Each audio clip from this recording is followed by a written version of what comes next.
Well, isn't this an interesting ragtag of groups? One dragoon, one very young scholar, one adult, um, I want to say, should I say terrorist? I would actually say like, opportunists. Well, here we go with the part 2 of replaying the story of Final Fantasy XIV Heavensward. What do you have to say? We journey to the homeland of dragons, Leo. The scholar within me burns to see the sights, and I have but read about, as does the child within me, I confess. Nice to hear that. Estinian? Be on your guard, warrior of light. With the mistress of the heretics as our guide, we may yet find what we are being led to our graves. I'll be careful. Now then, Izayli. Lady Iceheart. You are Leo, yes? Pray address me as Izayli if you wish. 'Tis passing strange, is it not? That fate should bring us together thus. Never did I think to walk alongside the warrior of light. But history is full of such unexpected alliances. Shall we make our way into the Drabania then? The chill of the western highlands is unrelenting, and I would sooner be under the sheltering canopy of the Chocobo Forest. Chocobo Forest?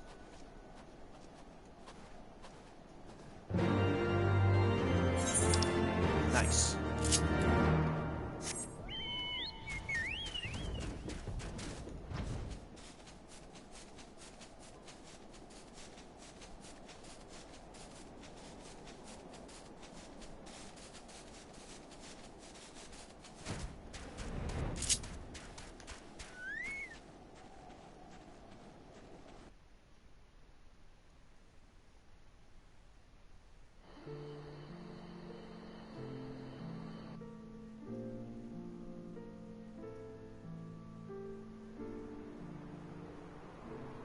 Beyond Abalathia's spine, the great mountain range that spans the continent of Aldenard from east to west. Into the deepening shadows of Som-Al, where lies the ancient home of dragonkind.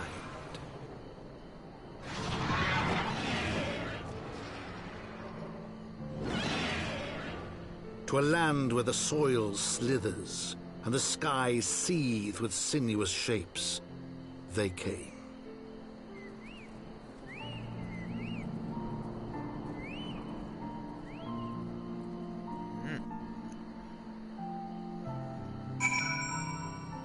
Very different place from the hinterland we were just before.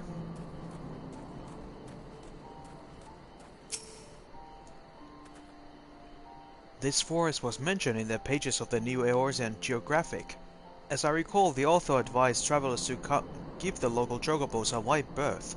According to her, they can be remarkably aggressive. Really? Do you sense them, Leo? A gathering of dragons to the west.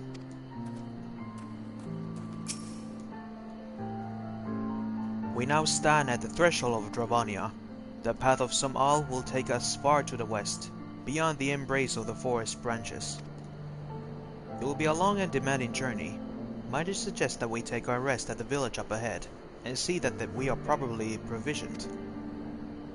There is a village here? But I thought these lands the sole domain of dragonkind. Why would anyone choose to live in so perilous a place? The wild chocobos. Tailfeather was built by hunters who make their living capturing and selling the beasts. Their leader, Masterchamp, is an acquaintance of mine.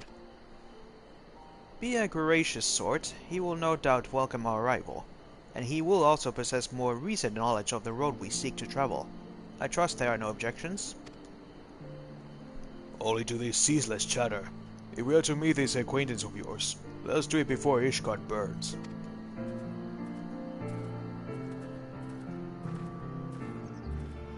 Okay, Dragon Batman. Well, they will know I'm a friend of Chocobos, with my old pal Quicksilver.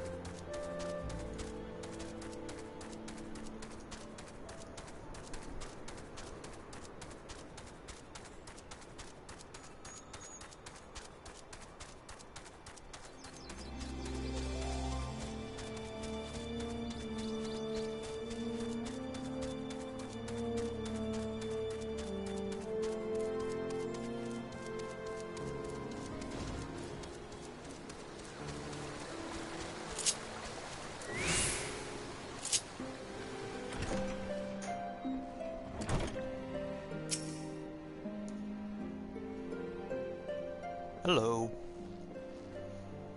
Well, tell me how they call me Leatherface. We are visitors.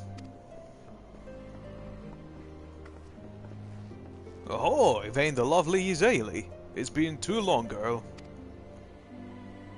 That it has, Master Champ. That it has. My companions and I are on a pilgrimage to Somal. Might we stay in Tailfeather a while and prepare for the next leg on our journey?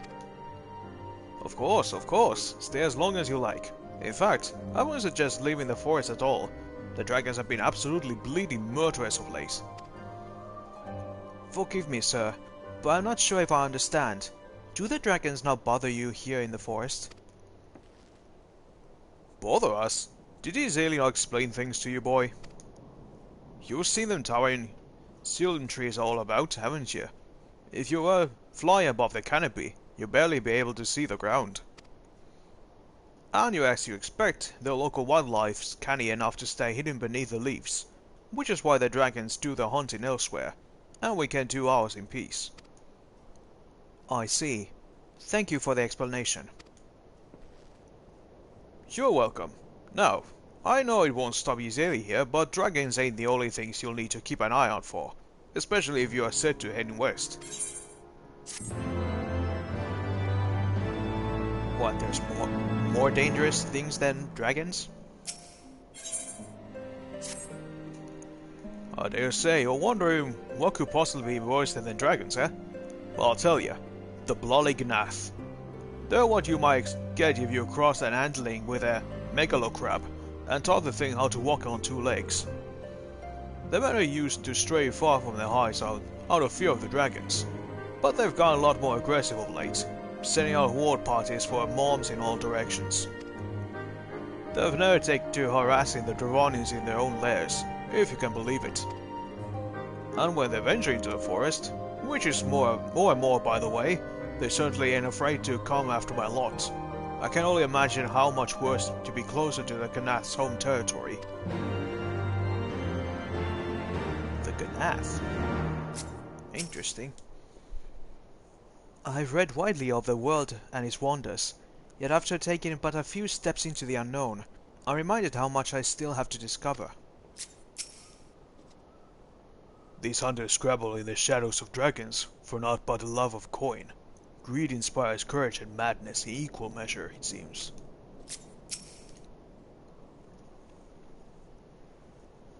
So what's the plan? It would seem that much has changed in Dravania. The Gnath were not wont to cause such strife when I lived here. You lived here? In Dravania? Aye. 'Twas in time following the calamity. My family was dead, my home was gone, and I fled from the bitter cold into these lands. I knew not the paths of the forest then, and wandered out from under the protection of its boughs. That was then when I changed upon Racefelger. He had descended from his mountain lair to hunt for food. My exhausted mind could not contend with the sight of this majestic worm, nor the visor of the past his presence visit upon me. Thankfully, Master Chan found my unconscious form at the edge of the trees, and nursed me back to health. And in Tailfeather I remained for some time. Hence your familiarity with the locals. But I interrupted you. You were saying these Gnath were once a peaceful people? Peaceful would not be the most fitting description. They are a fiercely territorial tribe, and any who intrude upon their domain are attacked without hesitation or quarter. Outside the borders of their homeland, however, they are rarely hostile. Indeed, we were able to trade with them on occasion. They have changed then. What of it? You have not the time to creep through the underbrush or some runabout road. I say we make straight to Somal, and crush any unruly insect we meet underfoot. A more direct path, then. Very well. Let us first follow the trail west out of the forest, and make for the statue of the Stained One. From there, we should have a fair view of the road that leads to Samal, shall we?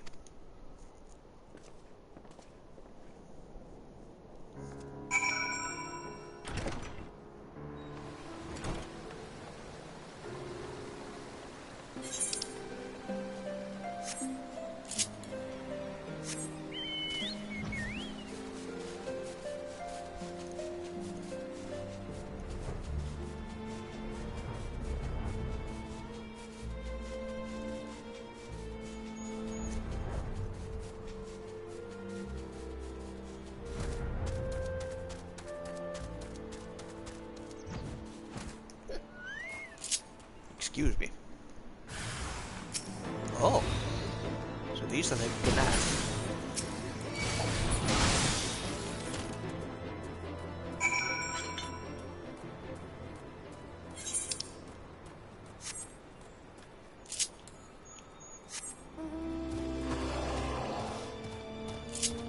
Get out of my way. Beware. I have a Bahamut.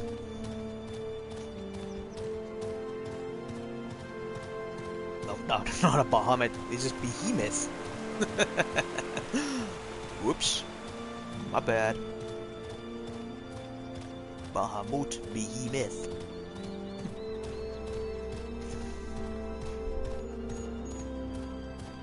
But both of them starts with B.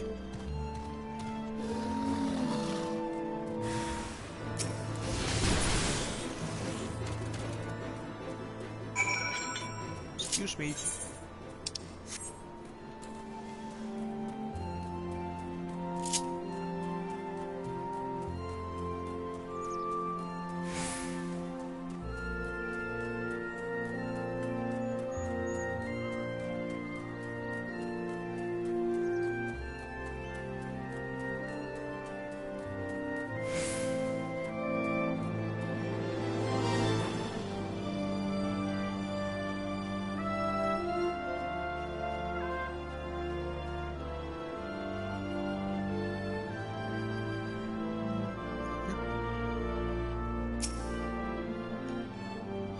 This is the stained one.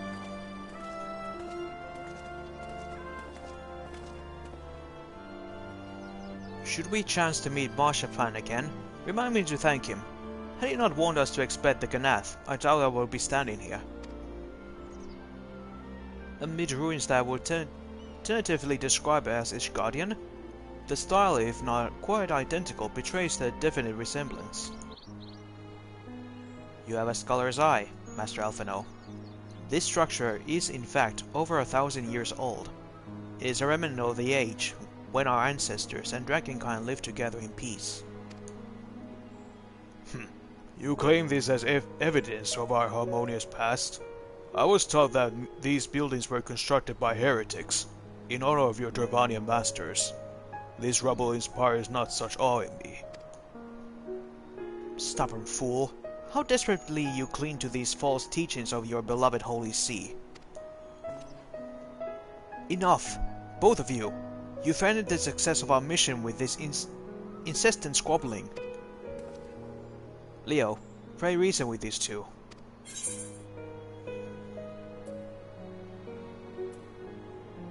The truth of the past will be revealed. Quite.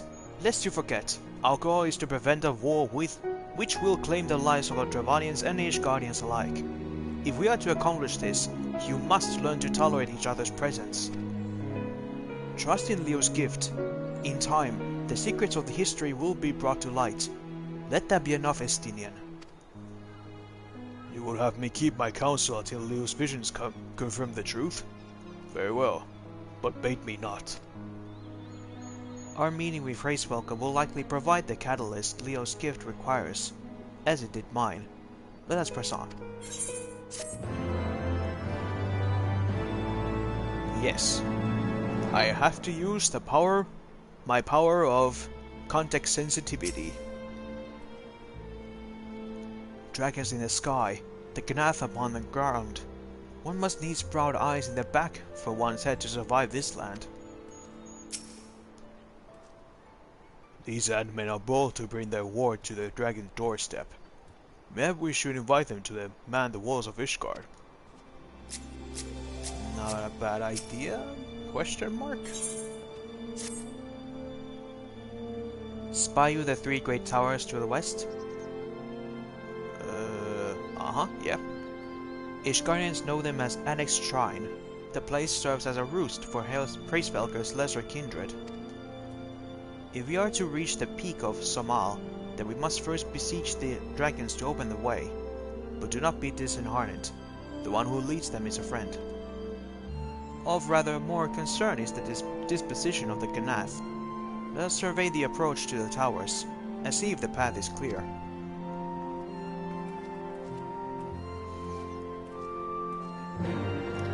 I have a distinct impression that we must, like in any other place, meet the important person, they don't trust you, we do a couple of missions for them, then they trust us.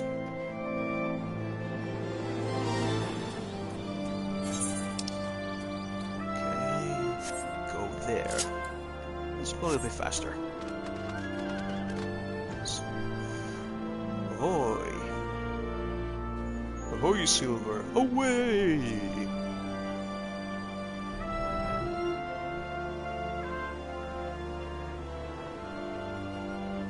Or should I call this horsey Frosty? Frosty!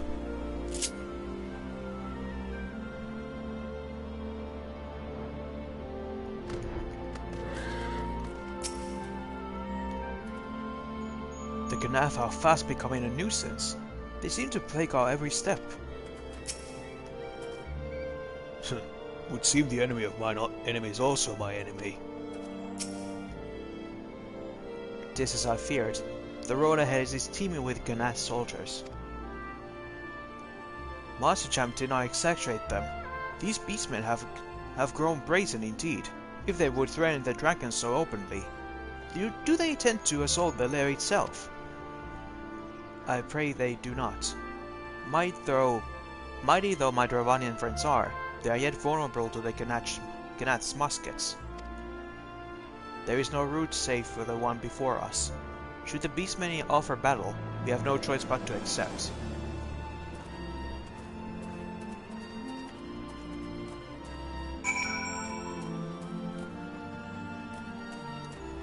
The Gnath might be relevant to Gnastic North.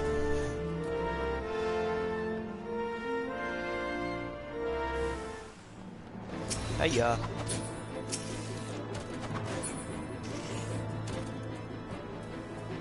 Oh. Still more. Okay.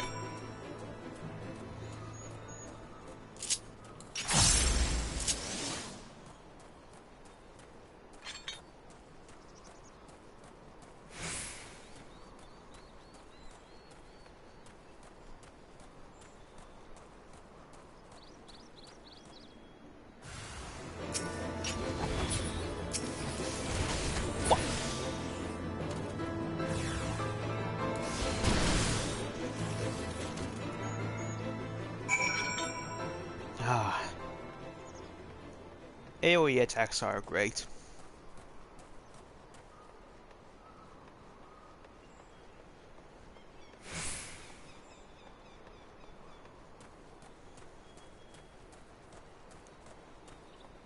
Okay. Now we're getting closer.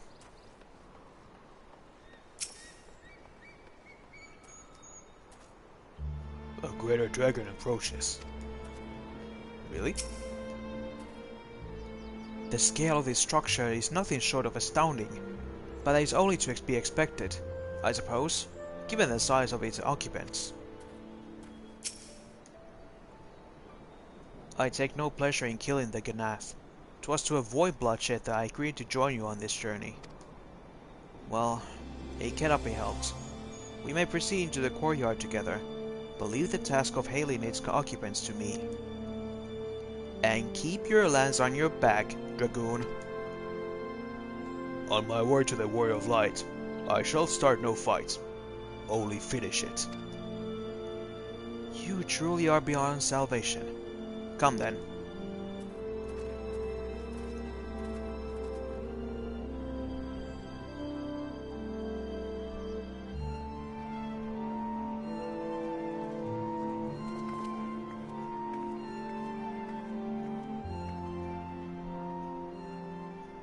Vidofnia! Gesundheit? Oh. You mean a dragon? Okay. Ah, 'tis thee, little one. From above I did mistake thee for a Gnath. 'Tis well I chanced to look again, or thou wouldst now be ash. dear Vidofnir. How I have missed you. Would that I had come sooner, and not out of dire necessity. Thou art troubled. Speak that I might know thy plight.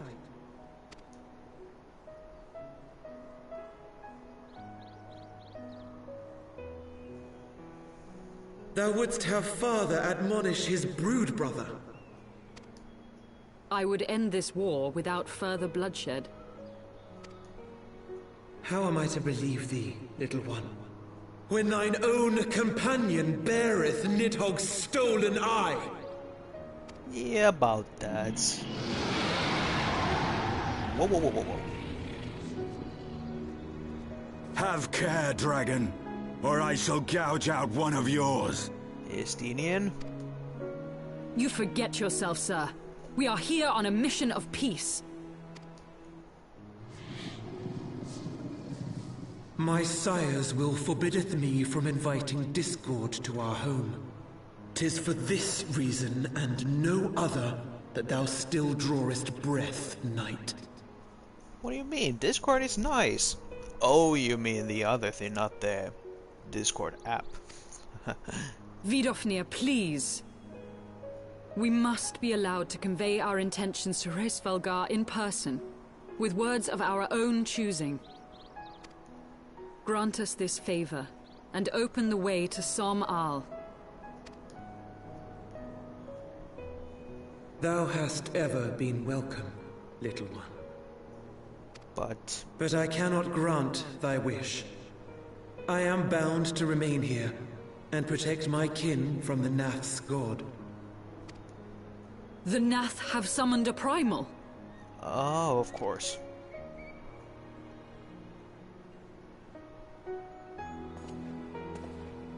Pray excuse my forwardness, but if we were to eliminate the threat to your territory, would you consent to Lady Izel's request? Ha! Dost thou imagine thyself equal to the task? To succeed where dragons have failed? Well, you're talking to the warrior of light here. 'Tis beyond thee, mortal. But thou art welcome to try, nonetheless. Only know that idle promises shall avail thee naught. Well, I guess they don't really know what a warrior of light is.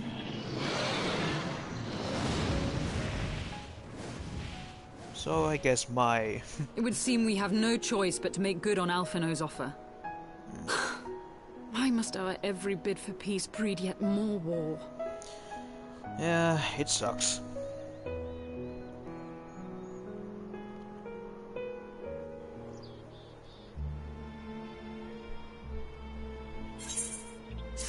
When you always want to talk about peace and how to do it, it always leads us to we must kill people to make the peace come true.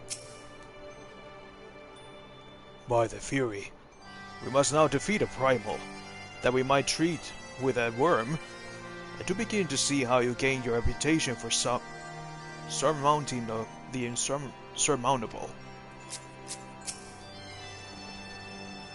Once more a primal rears its head, and once more the task of slaying it falls to you. Would I too possess the echo? Echo, echo, echo.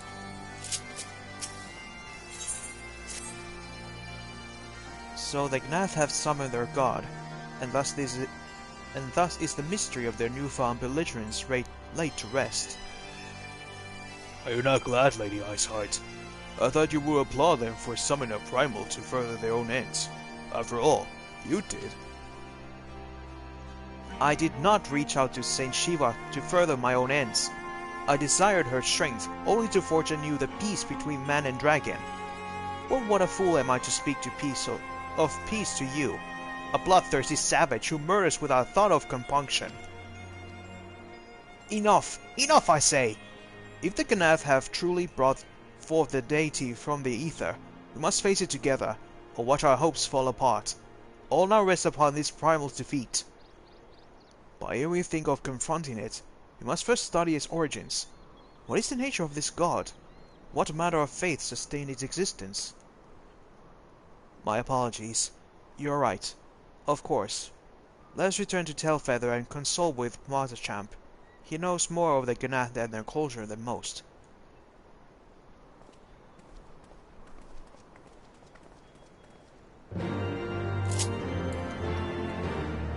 Well, here we go again.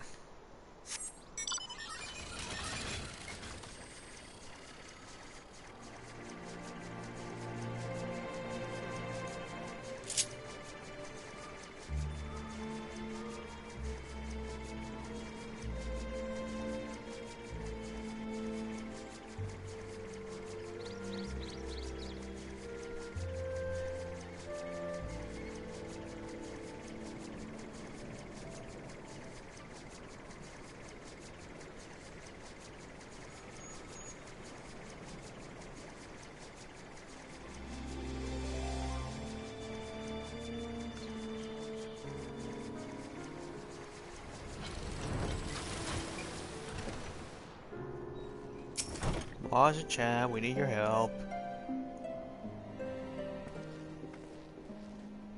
Oh, back already, are we? Oh, met the Ganath, did you? I want to see you like too. Summon a primal, you say? 7 hells. Well, I don't know the bugger all about Ganath religion, if I'm honest. Beyond their trading habits, there never seemed much point in asking. But I shouldn't be that hard to find out. From time to time we barter with a small hive to the north and west of here. Outcasts from the main tribe, from what I understand. I reckon they'd be willing to tell you a bit about themselves, if you give them the right incentives. That sounds promising. And what exactly would a Ganath consider to be the right incentives? Oh, nothing your average hunter wouldn't scout in a day or two.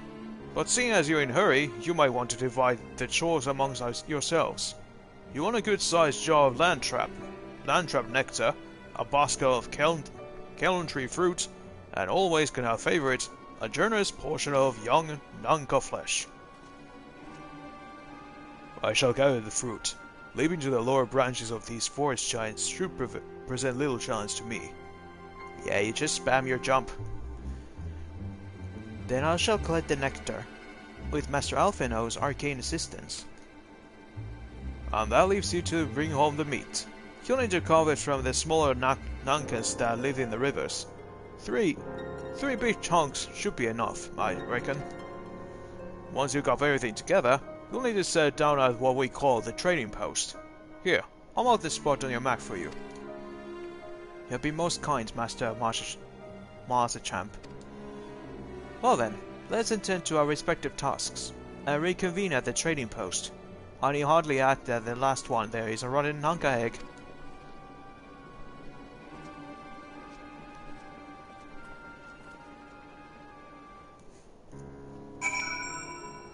Thanks, buddy. Time to hunt. Oh, look at that baby chocobo. It's adorable.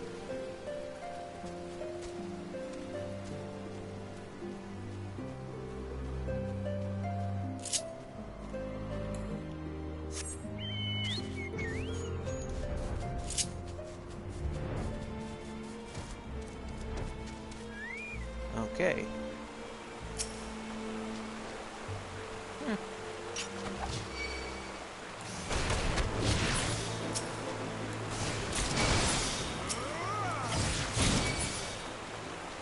Give me your meat.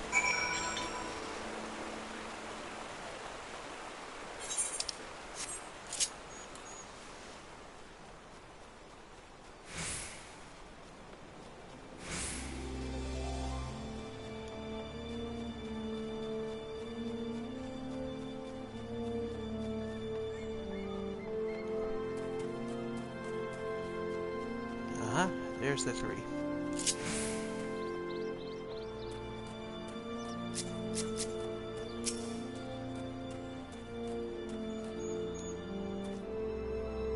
When I set out to master the dragoon's jump, it was not to strike fear into the hearts of the high-hanging fruit.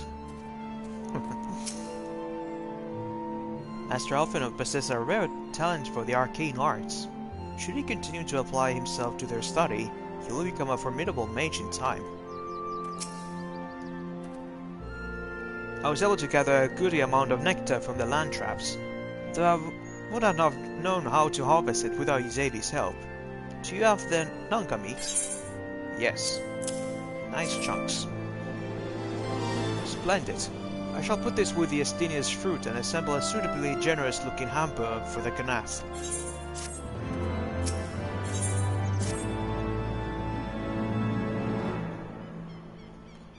Well, everything appeared to be in order. Assuming no one has any objections to my choice of presentation, I shall place our offerings at the training post as instructed. Were I for the Ganath, I think I would be suitably impressed.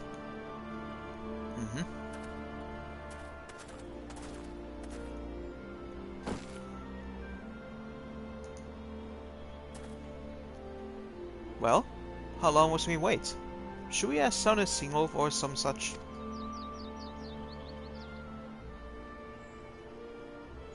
Calm yourself, Master Alphino. Our offering has not gone unnoticed.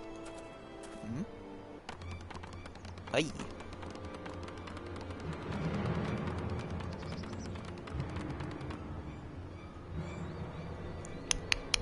Long has it been since hunters last came to trade, bearing gifts that fill the air with such delightful scents.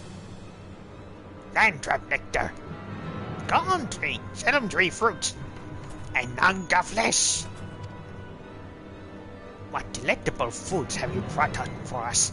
Your meager existence is much enriched by your bounty. Come, hunters, come to our hive if you would trade.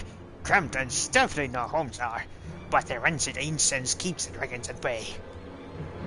Cramped, stifling, and horribly smelly.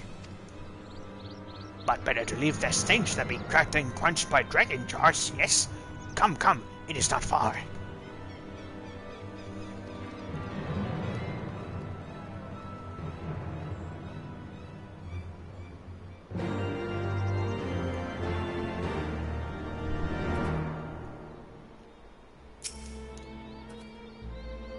Can those truly be Ganath? Were it not for their appearance, I would think them wholly unrelated to the savage creatures that attacked us on the road. Strangely friendly, are they not? Or mayhap just strange. These Ganath seem heartless enough, almost jovial even. I would prefer, however, that we conclude our business with them as soon as possible. Me too. But they are the beast tribe of the Heavensward expansion. Which, come to think of it, I still haven't cleared this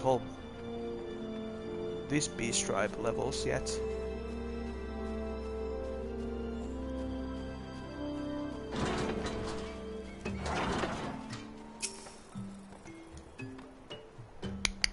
Your presence has been announced to the storyteller.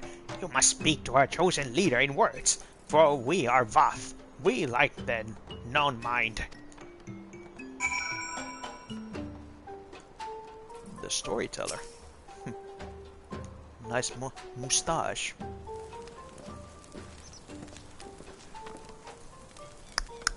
Welcome to our hives, hunters. You have brought delicacies so much sought after our people, and we are much pleased. What would you have in return? Honored Elder, pray allow me to begin by thanking you for welcoming us into your home, and for accepting our humble offerings. My companions and I have come in search of knowledge, specifically knowledge of your people's god. Knowledge alone? What strange hunters you are! But if these are words you desire, then words you shall have. We are the Vath, the non-mind, and to speak is our fate. You will hear the tale of our Ganath's god, one of the god of the One Mind summoned into our midst. The One Mind? These are the Ganath who reside in the main colony? Yes, they are one, connected. But let us begin the story at its beginning. Some moons ago, a single dragon flew from the east, bleeding and weak. It fell from the sky and into the hive, where it was sworn by my brethren, and with spear and spell and musket, the dragon was slain. It was like he won that and fled to battle with my kinsmen. I should commend you for finishing the job. What? Dragons are fierce and terrible adversaries. The One Mind would always cover when their winged dragons pass over the ground, but no longer. They have learned that battle-weary Dravanian was easy prey. Thus did One Mind decide to heed the words of the Black-Throat men. The One Mind would call forth our god and unleash his blade upon the dragons. Dravanian's lands would become Gnath lands, and ever larger will grow our domain. But our god never ever hungers. The price he demands in crystals far exceeds the reward of this war. We of the Vath despise and revile his insatiable existence.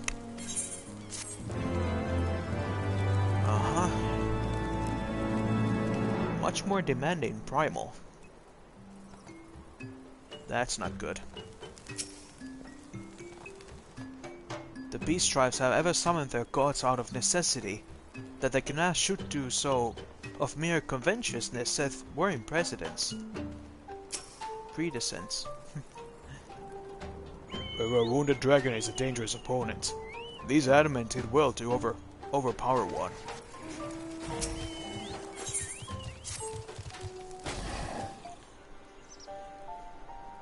I call upon the power of a primal for the greater good. Conscious all the while I do so at a grave cost to the land. I reason that it's a necessary evil, and willingly shoulder the burden of my sin. In suggesting that such crimes can be justified, you may argue that I presume too much, but you must surely see that I am aware of the magnitude of my transgressions. Not so the Gnath. They summon their deity for no greater purpose than to expand their dominion. To a sign of the seventh dawn, one sworn to eliminate the primal threat, the distinction you draw seems questionable at best. But the fact remains that our own grandfather risked unleashing the power of the 12 in an attempt to prevent the calamity. Thus, while I may not condone your actions, I at least understand them. Yeah, your Louisois turned into a phoenix. Not so the Gnath, as you rightly put it. If they truly seek naught but territorial gain, I can only conclude that they are ignorant of the ruinous consequences of their god's insatiable appetite. The longer this primal is suffered to exist, the greater the suffering it will cause. It must be destroyed. How lightly propose the destruction of this god, Master Alphino, a being of whom we know not. Has it occurred to you that you may be sending the Warrior of Light to his death? No, You have the right of it, Estinian. It would seem it is I who am guilty of presuming too much. Pray forgive me, Leo. Hey, I do not fear my duty. Wait, Leo need not face this foe alone. Like him, I am blessed with the Echo's protection, and may do battle with fear of Primal's influence. Let me bear this burden. Ha! Do you truly imagine yourself a second Warrior of Light? Remind me, how many Primals have you faced, my lady? Not that it matters. We not know where this good god resides, or how to challenge it, unless you mean to pray until it appears.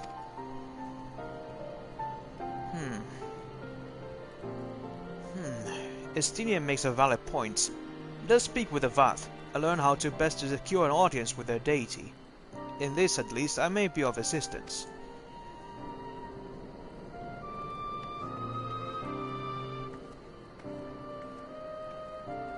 The young lord certainly appears eager to prove his worth. Yes, he does. He has much to do.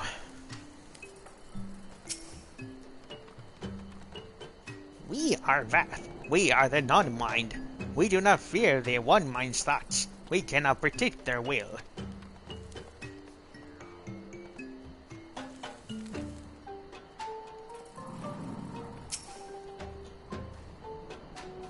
There must be some way to infiltrate the main colony.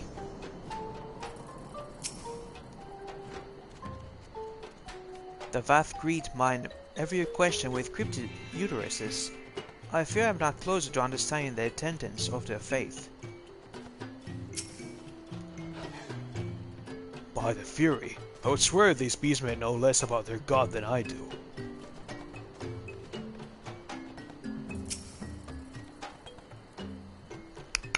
Put this idea from your minds, generous hunters. If you meet with our god, then he will have your souls.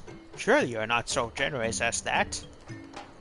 Don't worry, we know how to protect us. You wish to meet our god? Offer yourself as a sacrifice and you will soon be brought before him. We would mourn the loss of such generous hunters, however. So we have to make ourselves as bait. You are generous hunters, yes. Many gifts you are brought, but not enough for all Vath to enjoy. Maybe you could bring us just one more? We are very fond of Nanga flesh. Yes, the meat of a young Nanga would make a fine repast. Really? Okay.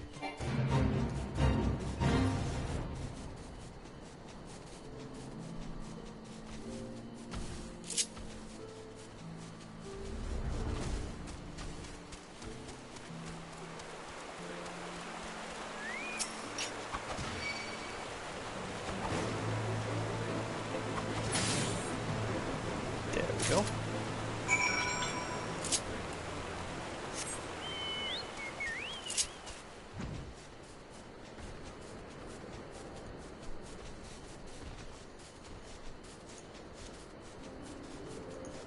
Make way.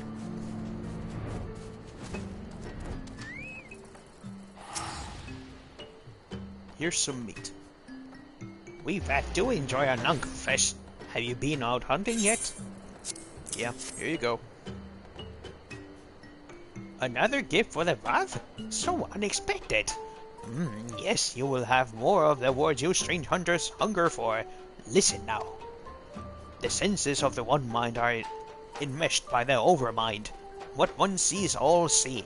What one feels, all feel. Alert a single Ganath, and the whole hive is alerted. To reach our god undetected is all but impossible. Aha. So it's just a hive mind. How strange must spoken language seem to those who share minds. It is little wonder that the Vath are by turns so obscure and transparent in their meaning. I do not envy the endmen of their bond, where every man's mind made known to his neighbor. Ishgard would not last a bell. Yeah, it'd be a total chaos. The Vatha want to allure certain concepts with our explanation, but I believe I'm beginning to grasp a few of the fundamentals. From what I understand, the keen-like Overmind sits at the center of the Ganath society, and its presence somehow allows its subjects to communicate without need of word or gesture. These Ganath, the ones who inhabit their large hive, are known as the One Mind. It was by their combined will that the Primal was summoned. Those who reside in this smaller hive, however, are the Vath, or the Non-Mind, who, for reasons that had yet escaped me, seem to have been excluded from the telepathic bond which connects their Ganath counterparts. Thus are the Vath ignorant of One Mind's thoughts and intentions. And of the nature of their own god. In summary, we have wasted our time. Not so. Perilous though it may be, the Vath did furnish us with one certain method of approaching the Primal, as sacrifices. Should we allow ourselves to be captured in the environs of their colony, the Ganath will bring us before their deity to make an offering of our souls. Yep, must be bait.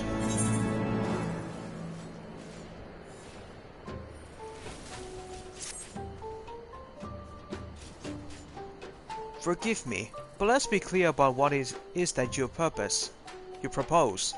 You mean to say that you will deliberately provoke the Ganath, surrender yourself into what might generously be determined their custody, and then wait until their god arrives to claim your soul? Aye, that fairly well describes my plan. You'll join me in this endeavor, will you not, Leo? Judging by the great risks you took to prevent the summoning of Saint Shiva, you're not a man to, on the side of caution. Yep, I'm ready. Would that we could fight at your side, Warrior Light. But the power of the dragon is no protection against primal influence. Forgive me, but I must remain here with Master Alphino. Then it's settled. Leo, you and I shall challenge the guards at the entrance to the colony. Once the hive is aroused, we shall feign a brief show of resistance, and then allow them to take us prisoner.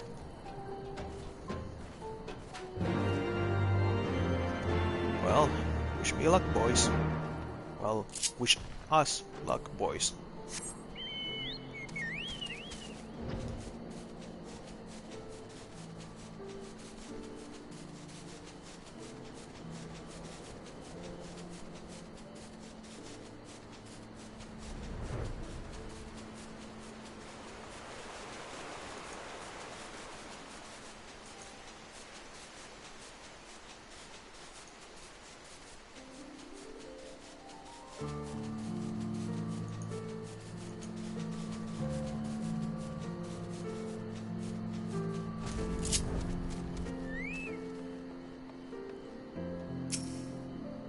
Hey, Intruders! Your lives are forfeit! uh-huh. How's this? And this. And some of this.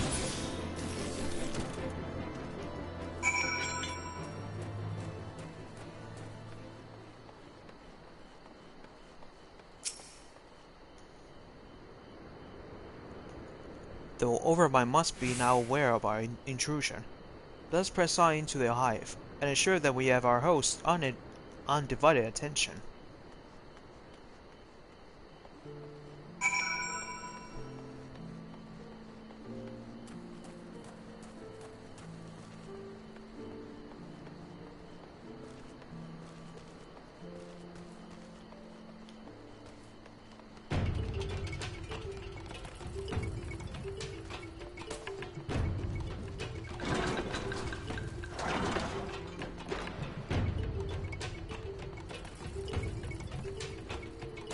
Hello, boys and gals.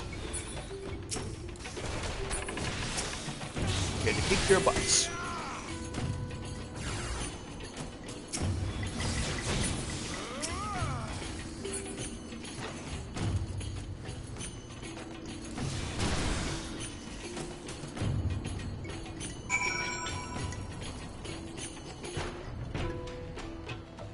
There we go. Not so tough now, are ya? Are ya? Yeah, that's right.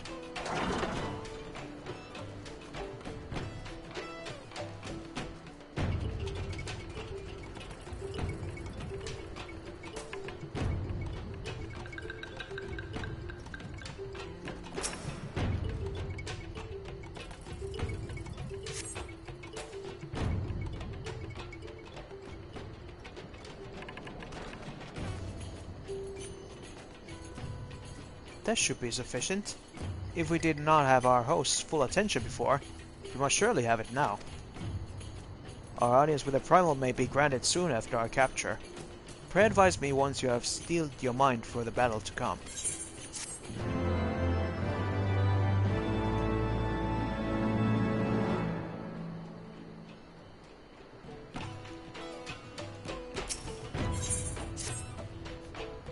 You're prepared then? Yes.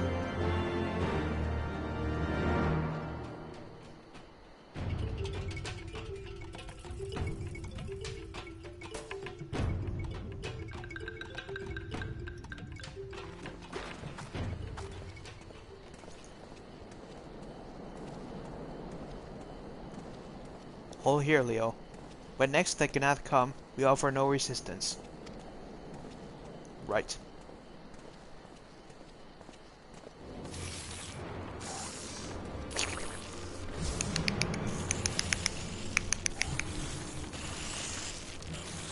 Surrender, intruders! There is no escape.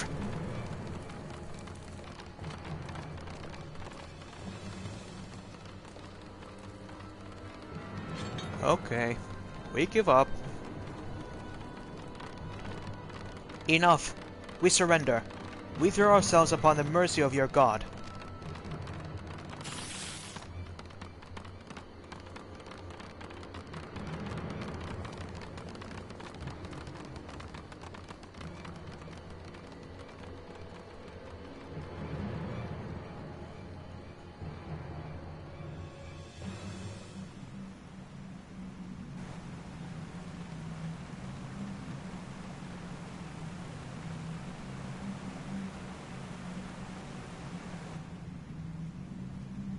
They seem eager to proceed. Good. When they take us before their lord, pray leave matters to me. If what I know of summoning rituals holds true, I shall be well placed to act. Mark the sound of the river rushing through the ravine behind us. Passing alone, is it not? I imagine this noise would serve to mask our escape, should we need to withdraw temporarily. But you are prepared, are you not? I do hope so. If I were to be dragged away to sacrifice while you were haggling over the price of potions, I should not be amused. Hey, I only haggle when it's necessary. Other than that, I always pay the full price. But before I do that, I should... just in case... Alright. Clear this, open this, undersized party, yes, confirm.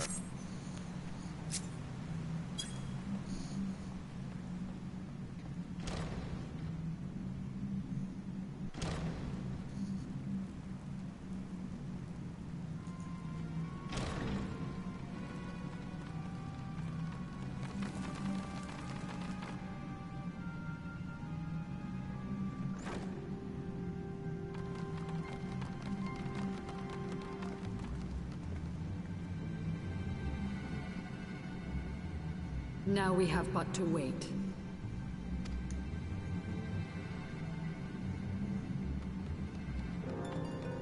Well, I'm waiting.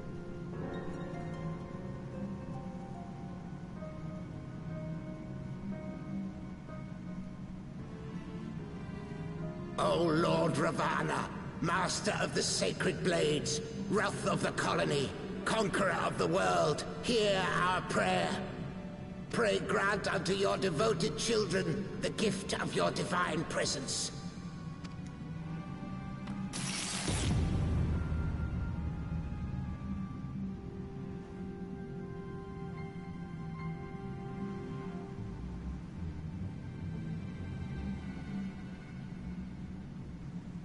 He comes.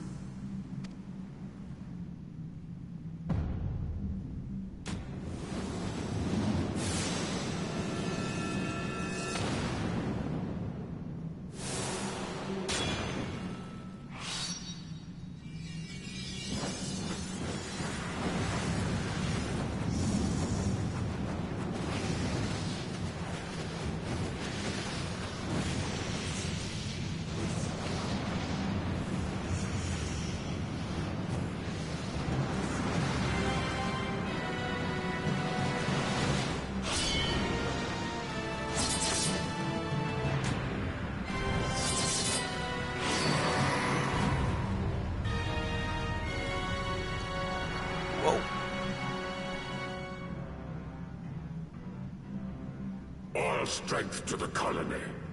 Speak and I shall listen. That's a very cool looking primal.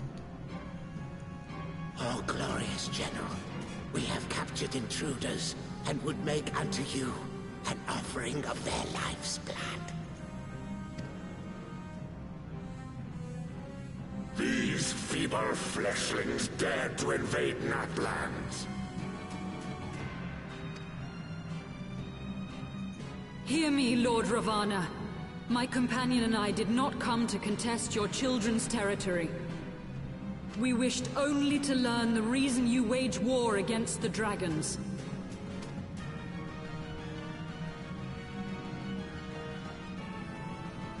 Thou would wouldst flirt with death merely to satisfy thy curiosity. Wherefore should the glorious conquests of the Nath concern thee so, Elizan? Ah, mayhap thine own kind struggle against the worms fareth poorly, and thou art desirous of a pact. We crave no alliance, Lord Ravana. Only peace. We would bring an end to our war with the dragons. Yet so long as they remain embroiled in this conflict with your children, our goal shall remain out of reach. Never before have the Nath risen up in such numbers, and never yet with you at their head. Why do you lead them to war? Thy question hath no meaning. To live is but to fight. Long have my children waited, gathering their strength in the shadow of thy ceaseless conflict. The Nath would see the Dravanians slain, and their territory secured. And by such fervent prayers am I now given form and purpose.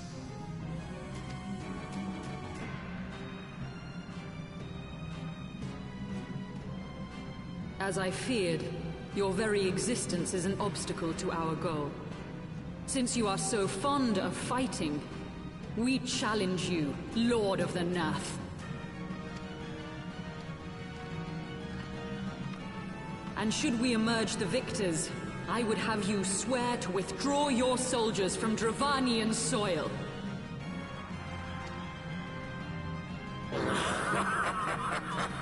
Thou art bold indeed, to risk thy fleshy hide so readily. Very well.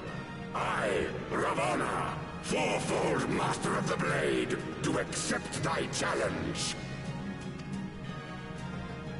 But should I emerge the victor, I would have thee swear to serve in mine army till thy last breath is spent. Do you accept?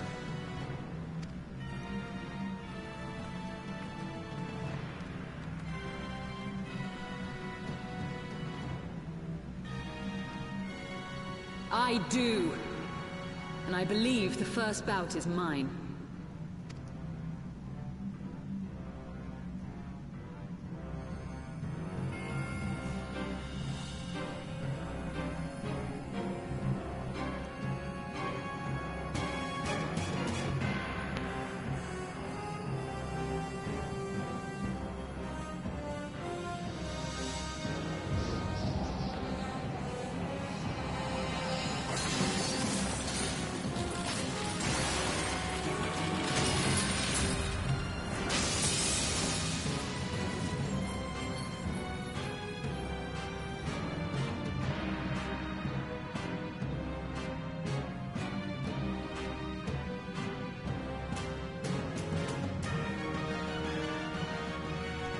Round 1.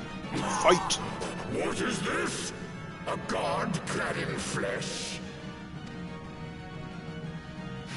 Is aught amiss, my lord? Thou wilt not break thy word, I trust.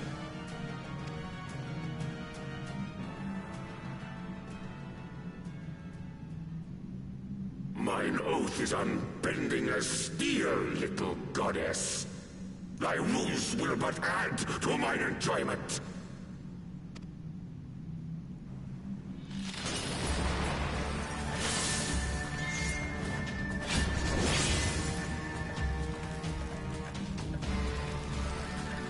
Now this is cool.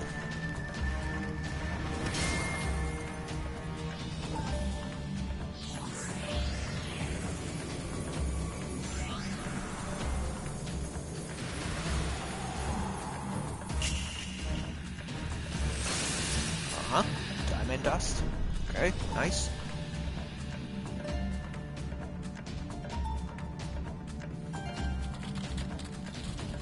Oh. Denied.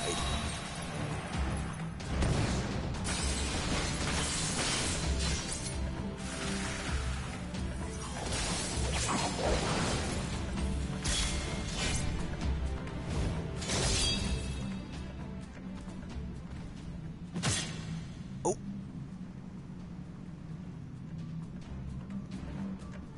Oh.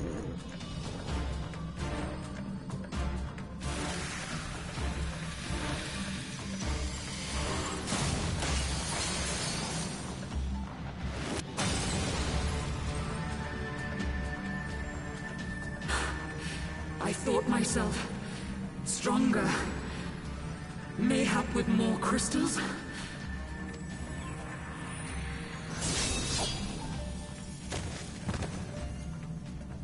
Ouch. Okay. Be thou god or maid, thou art nothing to me. And what of thee, mortal? Art thou warrior or craven?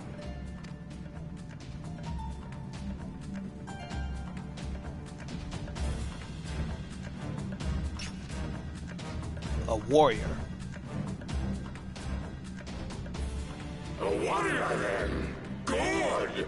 Mayhap thou will provide more sport than thy feeble companion.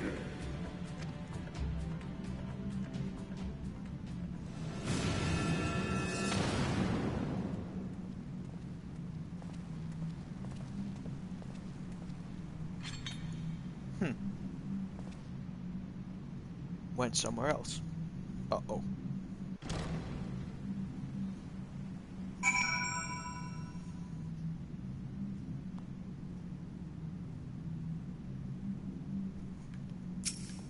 You okay? Forgive me. I was overconfident. Well, you hang tight while I go and finish the job.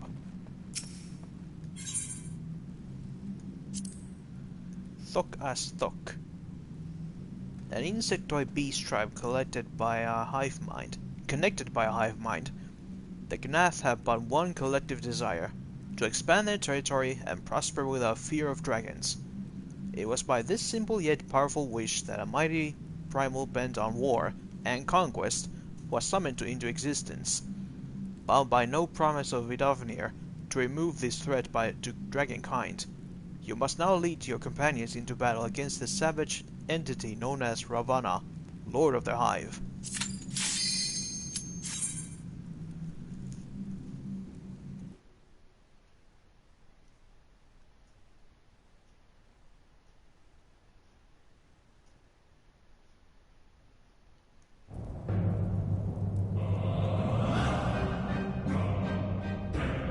Oh crap, forgot to.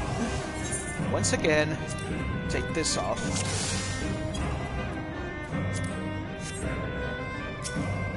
Well, Ravana, let's dance. Dance to the song of ringing steel.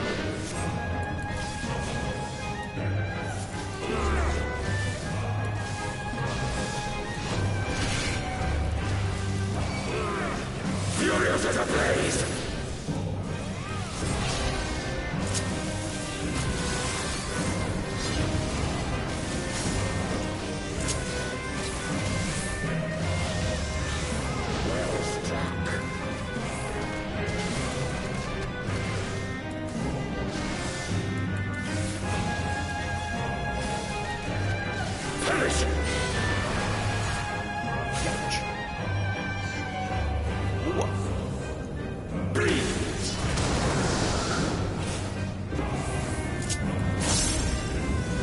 My blades.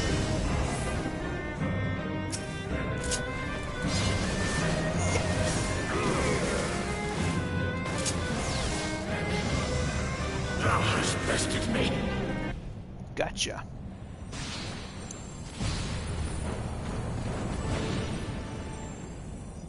Thus does the sacred rite of combat proclaim the victor. I lay my blades at thy feet, child of man.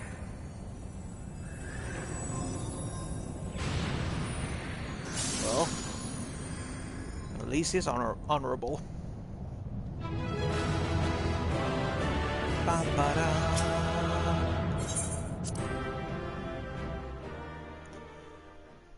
Great.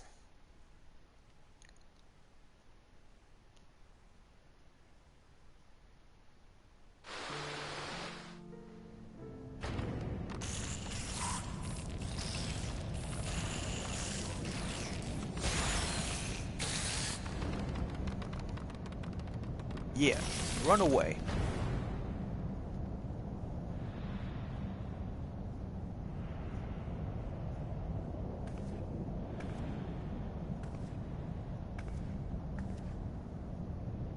You do not disappoint, warrior of light. Would that I had your skill in battle. I do begin to see why so many place their faith in you.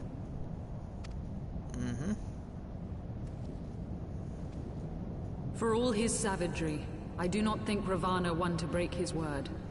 Provided the dragons do not trespass upon Nath lands, they should have little to fear of the Primal's biting blades. We have done well, have we not? Come, let us return to Vidofnir and share these glad tidings. Right. So?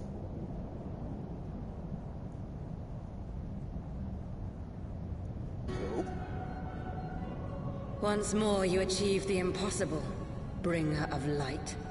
But with every mortal heart that succumbs to fear and fury, another voice is joined to the chorus, beseeching divine succor. At their bidding, warring gods will shake the firmament, and your world will be consumed in the swelling storm of chaos.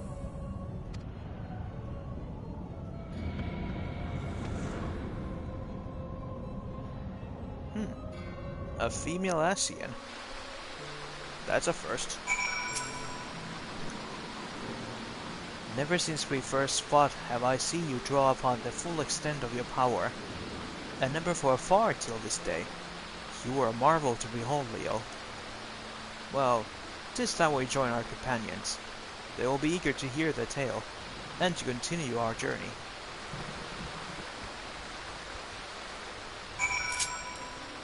Yes, after this lovely distraction, time for us to finally continue.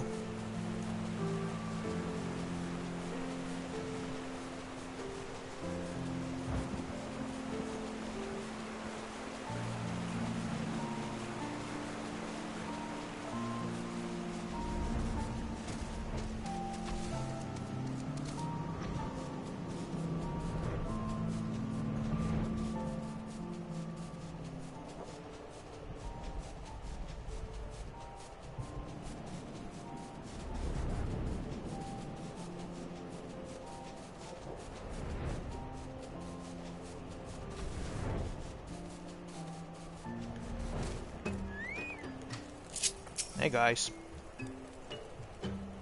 The admin's god has fallen then. Impressive, warrior of light.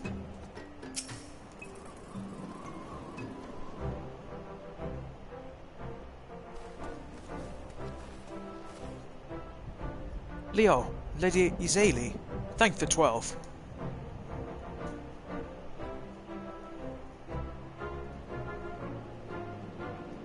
Lord Ravana, you say?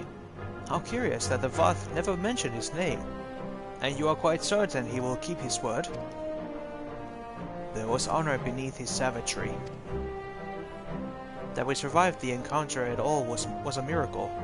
A miracle I must attribute to Leo. Never do I doubt you, warrior of light.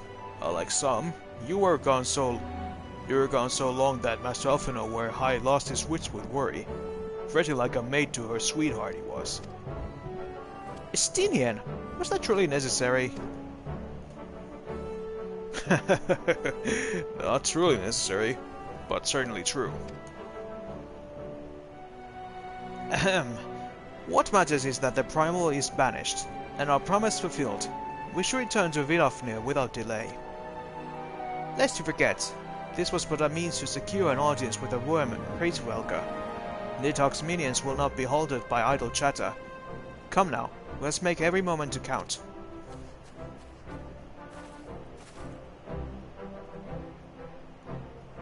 You are unlike Estinian. For all his experience and intellect, Alfino is still but a boy.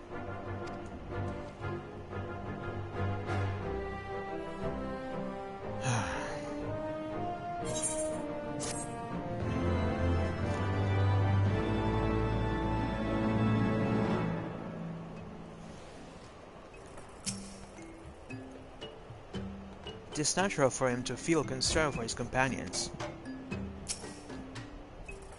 You should have seen the boy Freddy. 'Twas what a sight to behold.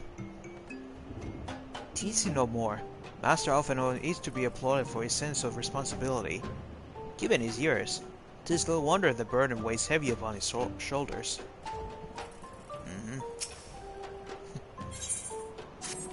You okay, buddy? Shall be on our way to Annex Shrine, then. I would not have the dragons think that we've forgotten our bargain.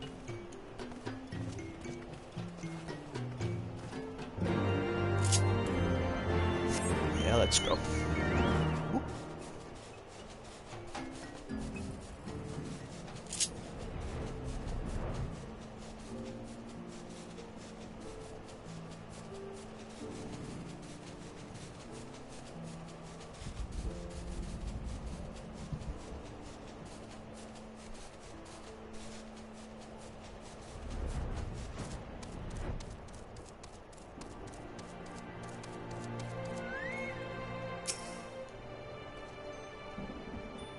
Will the dragon now honor her word?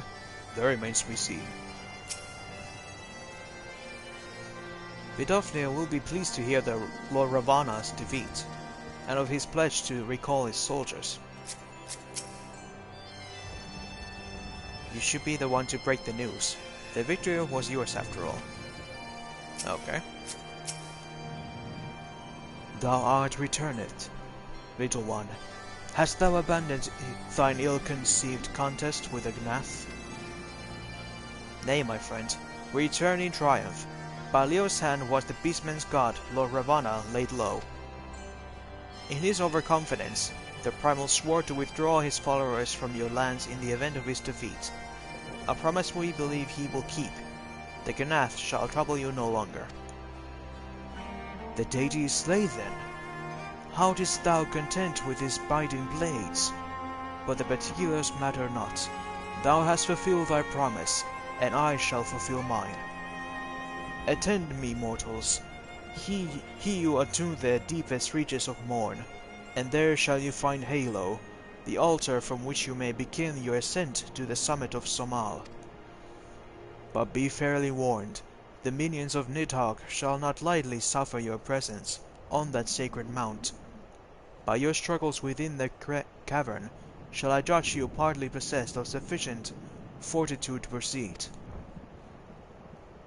We shall not disappoint you, Vidofnir.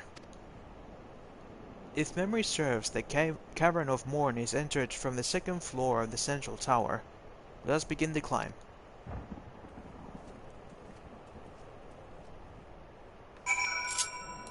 Right.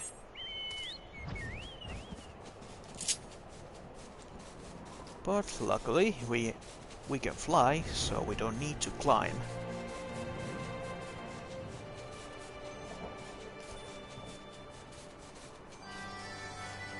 Oh. One floor too many. Through here. Zimmern.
Well done, little one.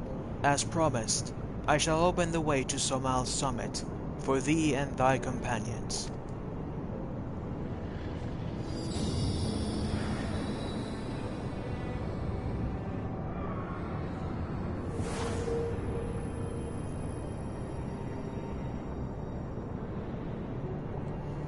Heed me now, children of man. The domain you seek to enter have not seen visitors of your kind in nigh of 1,000 years. Though I freely grant you passage, your presence will not be welcomed. To my kin, this mountain is revered as holy ground and resting place both. Wear you the minions of Nidhogg during your ascent, for 'tis certain they shall take great offense at your intrusion. We are grateful to your warnings, gentle Vidofnir. My final words are for thee, Dragoon. Have care to keep the stolen power thou wieldest in check, lest it breed further despair.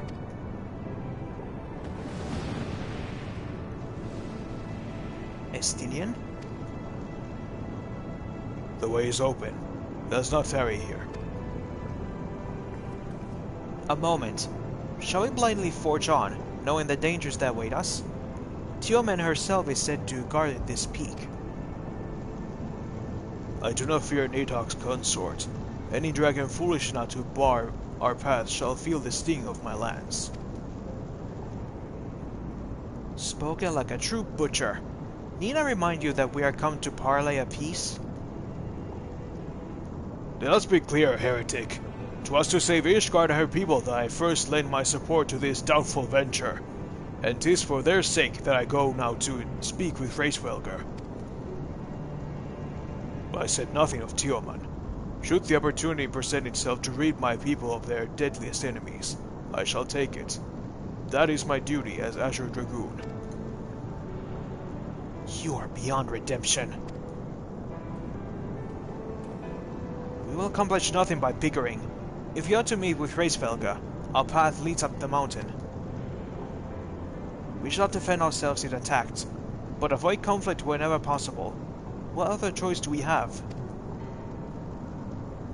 Right.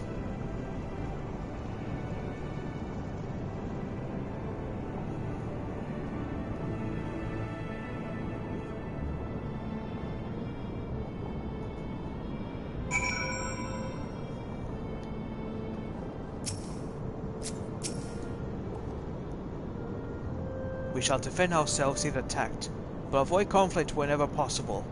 What other choice do we have? A dragon lost to anger is beyond all control. This I learned to my sorrow when I unleashed the horde upon Ishgard.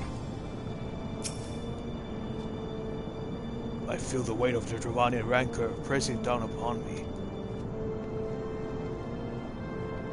Right.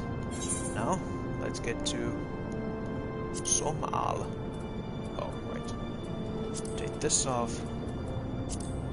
Somal, casting its shadow over the Dravanian forelands. This towering peak is revered by the dragons as both holy ground and resting place. And now, in accordance with your pact, Vidofnir has thrown open to you the final ascent to the sacred Mount Summit. But Nidhogg's minions will not lightly suffer this intrusion.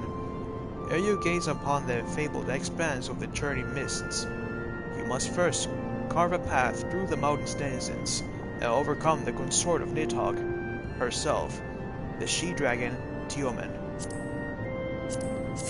Well then, let's go.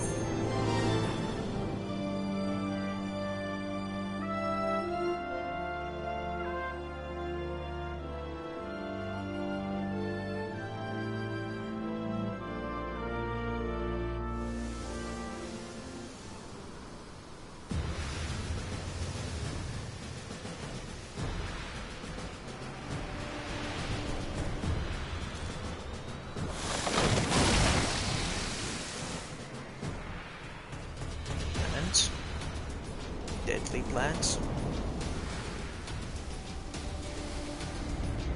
Some birds.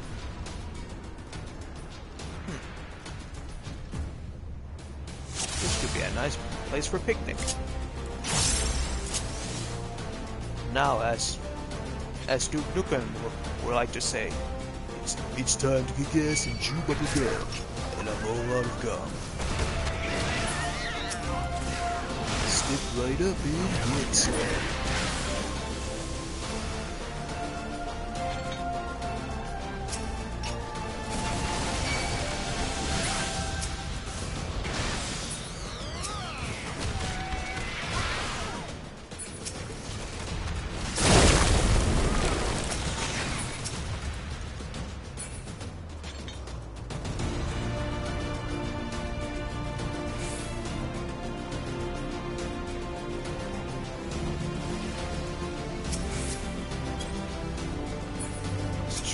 needs to get the door open.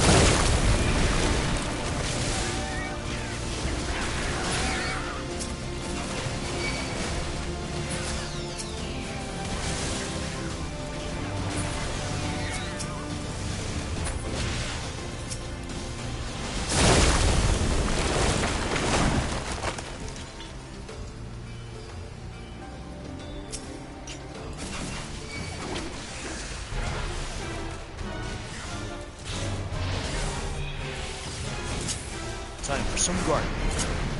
Yeah.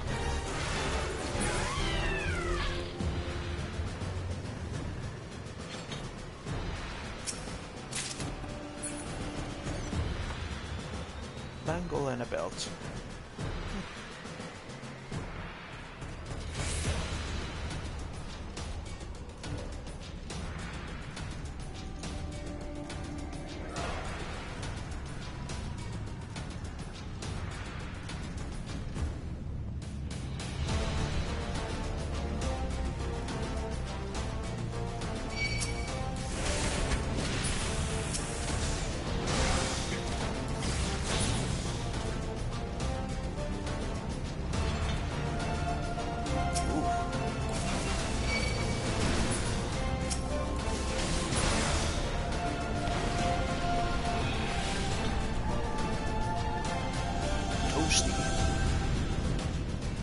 Whoa.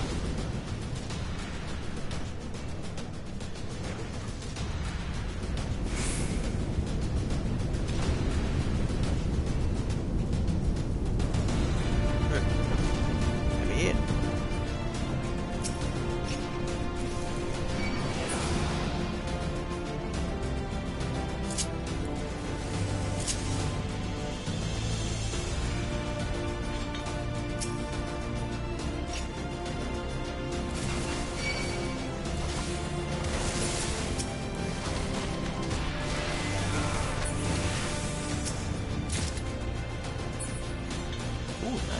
Got some dye.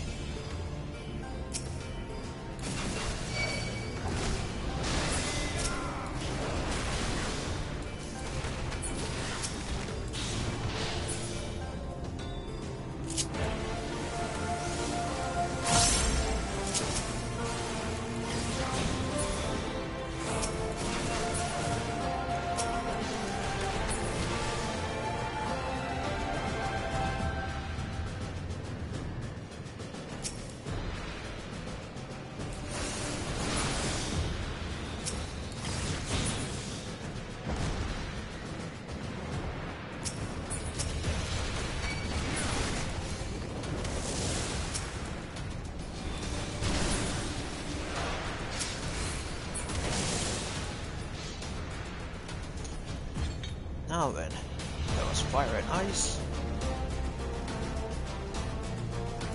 What are we now playing Pokemon?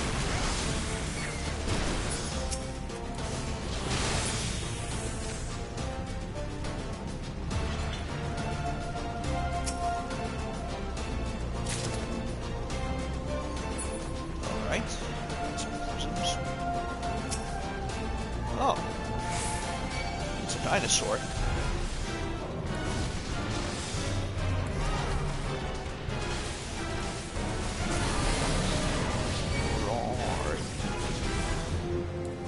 Well, goodbye.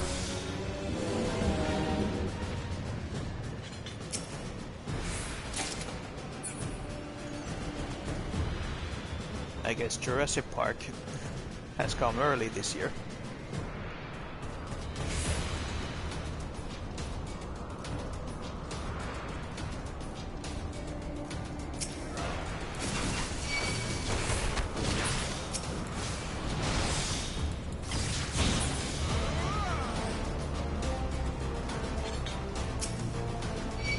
Okay, now we're above the clouds.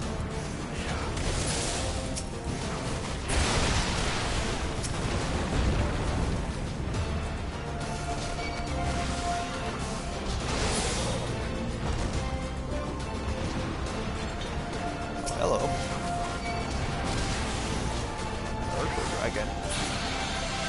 Interesting name. Whoa. Oh hey, they're the fire and ice.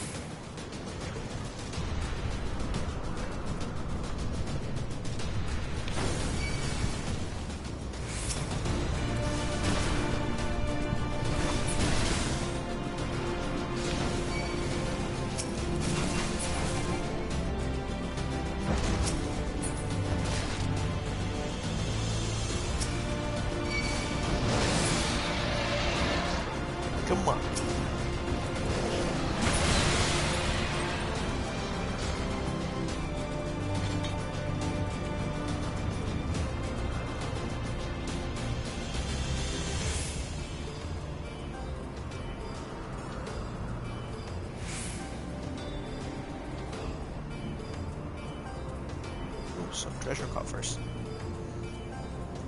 Let's see what they are able to give me. Ooh. Some more dye and a jacket.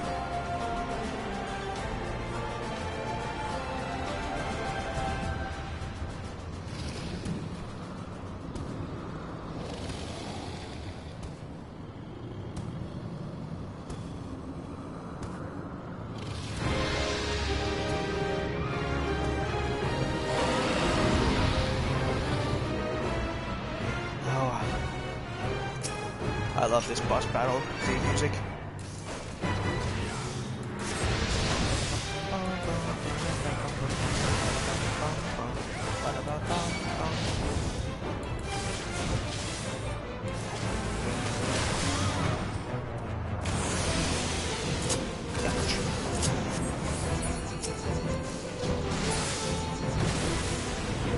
There's your wind.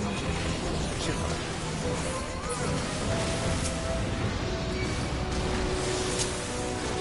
Yeah. Noise. Geoman defeated.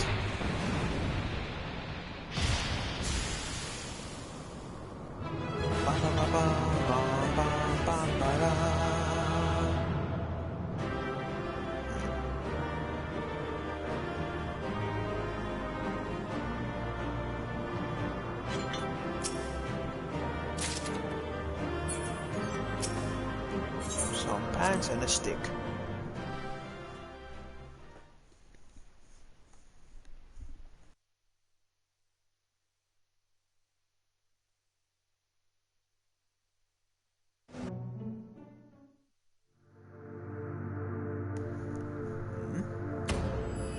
Oh.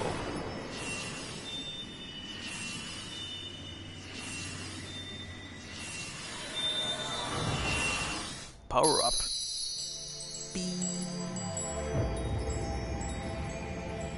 Yellow, so that was the Titan crystal.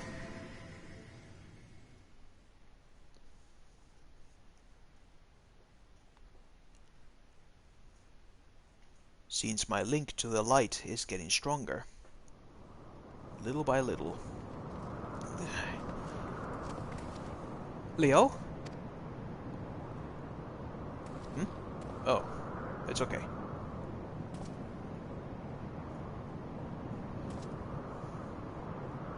Tutsi and Tioma was the last, as there's no other dragons nearby.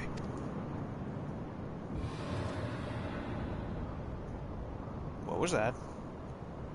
What is happening?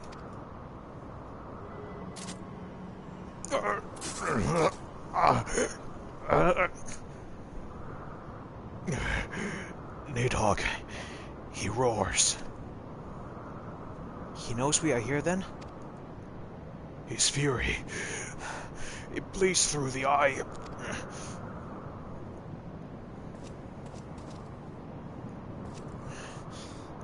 Fear not, I am yet my own master. But that damned worm's wrath burns harder than flame. Come, the heart of the dragon's homeland yet lies before us.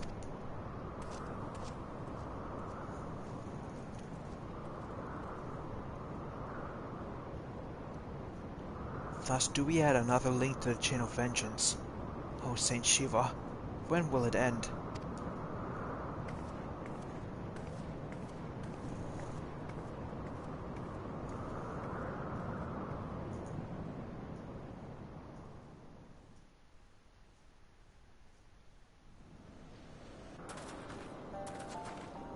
To the peak of Som Al, at the end of a perilous mountain path, whence could be seen a string of pearl-like islands floating impossibly atop a sea of clouds. To a domain where dragons and men had once lived in harmony, whose majesty no mortal eye had glimpsed for nigh on 1,000 years, they came.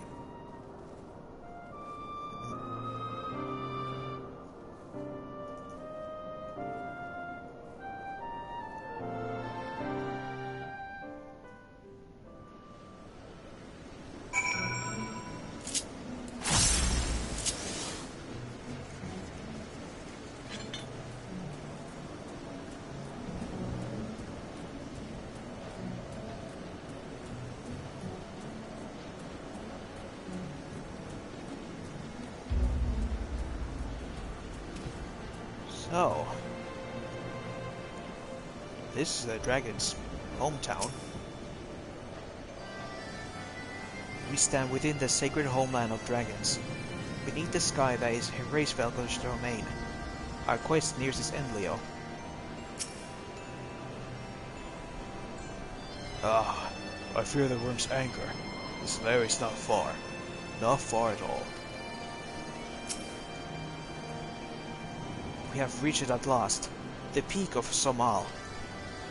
It is said to be the highest mountain in all of Eosia, you know.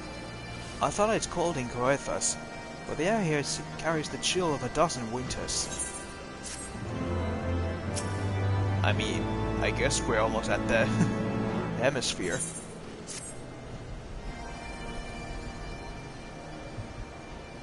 Now that we have scaled the mountain, there remains the problem of finding Heavensward himself.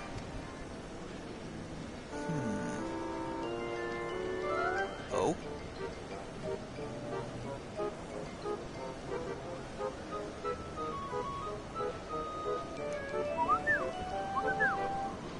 What manner of creature is that?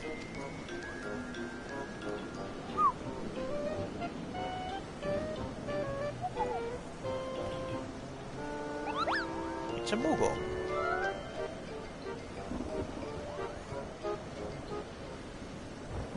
Leo, do my eyes deceive me, or was that a Moogle? Yeah, it was. It was my understanding they only dwell within the Dwellswood. I certainly never expected to see one in Churning Mists. If the Moogle does live here, however, he may know where Heavensward makes his lair. Quickly now, before we lose the creature completely.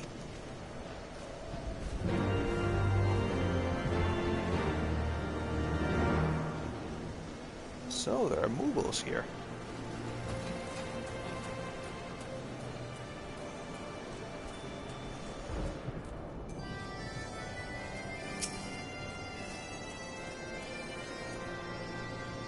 Bah, he's gone.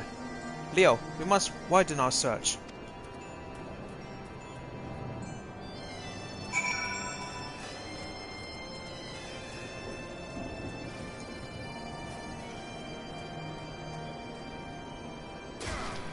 Ow, my ankles.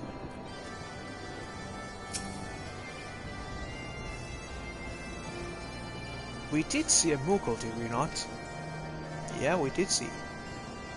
But where'd he go? The nearby area appears warped. You sense that concealing magics are at work.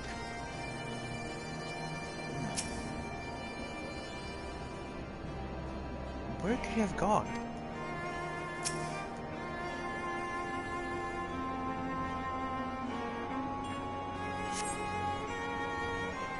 I've heard the tales of these Moogles, but it's the first time I ever laid eyes on one. They're rather adorable, aren't they? Yes, they are. Well, why do you stare at me so? Can I not find a creature adorable? Well, he's not truly made of ice.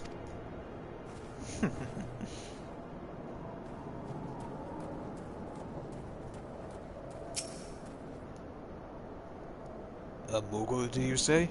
I am unfamiliar with the breed, but I shall reach for one nonetheless.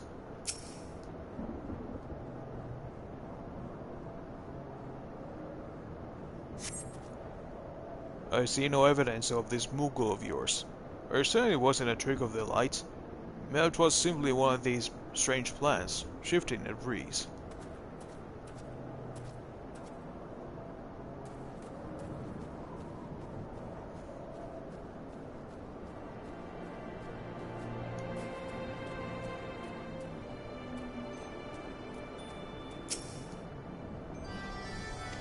Yep, same thing. Warp magics. Come on out. I can smell you. There is no sign of a Moogle in the area.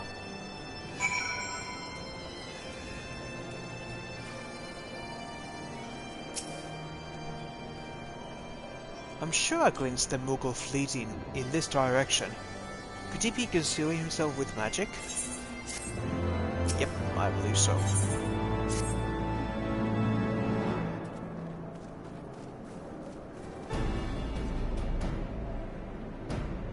Confound it. Could we but enlist the aid of one of the local Mughals? I'm certain Freysvelka would not elude us for so long. Though the eye enables me to sense the presence of dragons, I can only identify Nidhoggs with any certainty. We could wander the mists for days, and not know if they were any closer to his brood brother. And those are days we cannot well afford to squander. Shall we divide our forces then? Lady Izayli, might I ask you to question any dragons whom you judge it safe to approach? I shall try. Yet I fear the influence of Nidhogg's rage will render most of the Dravanians in the area deaf to reason. And what of you, Master Afano? I've not yet given up on the Mughals. Leo, come with me to Gridania. I mean to petition the aid of the Mughals kin in the Twelveswood. After that business with Mughalmog, I dare say they will be glad to help us. Yep. Assuming you have no need of me, I shall remain here. Nidhogg senses both the loss of his consort and the coming of the Eye, and his attention is firmly fixed in this direction. I mean to do what I can to hold his gaze, in the hope that he might delay any action against Ishgard. Thank you, Estinian. Come then, Leo. Let us make haste to Gridania, and rendezvous with Nothika's altar. But I neglected to tell you. There is an aetherite of ancient construction here, but should you make return journey rather less arduous, pray do not forget to use it. Yes, I have done it. I have attuned to it. I'm one with the cosmos, man. Back to Gridania.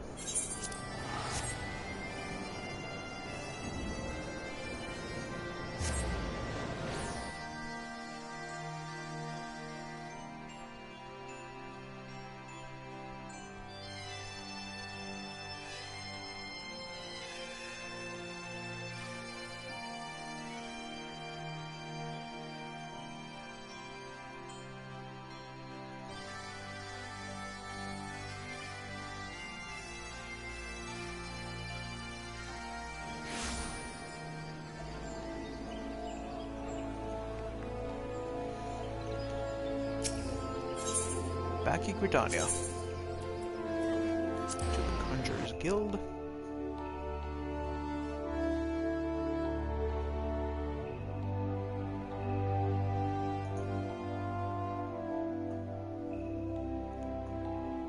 Sorry if you guys keep hearing the clicking sounds. I tried also adjusting my computer here. I sent word to Elder Setia upon arriving in Gridania, and I'm pleased to report that she has agreed to grant us an audience. If anyone can help us to contact the Twelveswood Mughals, it is she. We're expected at the Lotus Stand. I trust you're familiar with the Conjurer's station at this entrance? Yeah, I am familiar. Take me to your leader.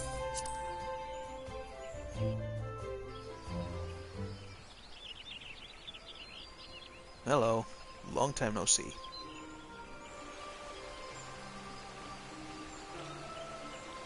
I bid you welcome, friends. The Admiral spoke of having met with you, but 'tis no less of a relief to see you safe and hale with my own eyes. We humbly thank you for agreeing to receive us upon such a short notice, my lady, and for all you have done for us in our absence. Would that it were solely to express our gratitude that we came to you this day. Alas, the tides of battle yet dictate our comings and goings, Elder Setia. We will beg your wisdom in a matter that may finally bring an end to the Dragon Song War. Speak on, friend. Boppity beep beep, boopity beepity boppity boppity.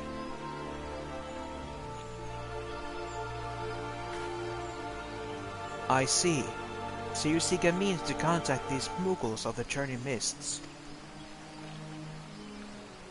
Kupo, I say, Kupo.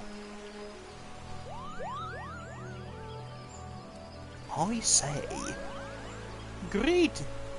Oh, sorry. Start again. Greetings, Kuplokop. but we owe the pleasure of your company. I was struck by the sudden urge to bring you some fruit, Kane, and I'm jolly glad that I did. Tell me more about these Mughals in the sky, Kupo. I will gladly tell you all I know. Though it amounts to a precious little, we encountered a Mughal high in the clouds of Dravania, and I hoped that you and your king in the 12th might agree to facilitate a meeting. Pray correct me if I am mistaken, Kuplo, but there are legends, are there not, which speak of Mughals who dwell beyond the clouds. Indeed they are, Kupo. Long, long ago, back when the world was still young, they say my ancestors served the gods up in the heavens. Of course, that was before their masters took to the bickering like spoiled children. Ah yes, the tale of the good King Mughal XII. He is revered for holding fast to a rope of miraculous length, that his subjects might climb down from the sky and escape to the world below. Ignoring the more fanciful aspects of the tale, it may well be that Kuplo's ancestors hailed from the churning mists. Given how long his kin had resided in the Twelfthwood, it is perfectly possible that the details of their history have faded into myth. Indeed, Master Alphino, such stories oft contain a measure of truth. It is like that the Mughals of the churning mists tell similar tales of the world below. I can well imagine why the ones you encountered fled at your approach. Oh, fleeing is second nature to us. We often hide when the larger race comes to trampling through the forest. Of course, when there's one Mughal, there's bound to be more.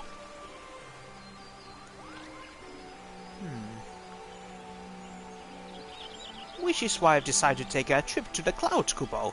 They surely won't be afraid to talk to me. I was hoping you might say that, Master Kuplo. You will accompany us, then? Just you try and stop me, Kupo. I admit the thought of venturing outside the Twelfthwood is a bit unsettling, but I can hardly refuse the chance to meet my distant cousins.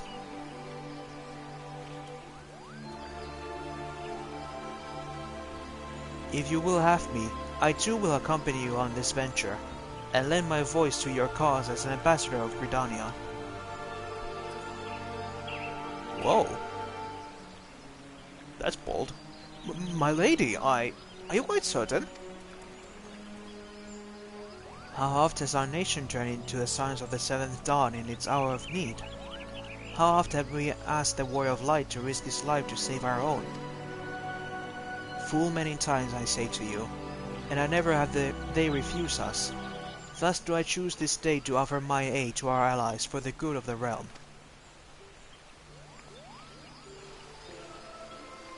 Is this not just?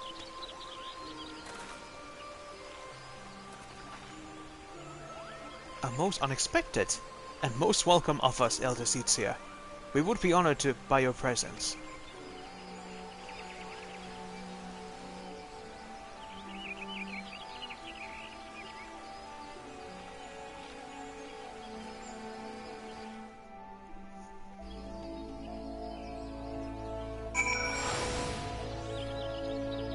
Now then. Kane Senna is coming with us. If I return to the summit and inform our companions of these developments, I will serve as the Elder Sithia's guide on the journey back to Samal. It being a path I have already trodden, I do not anticipate any great difficulties. Besides, we shall have the Elder Sithia's personal guard to escort us. Right. Well, see you there. Instant transmission. There.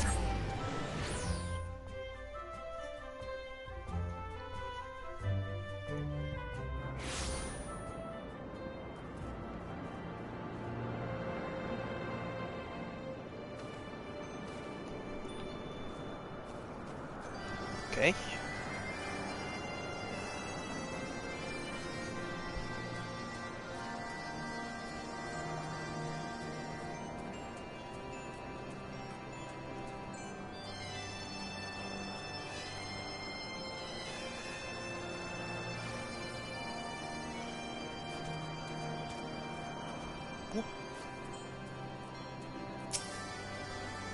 Yo. Well, memory of light. The dog had not stirred, but he watches us unblinking.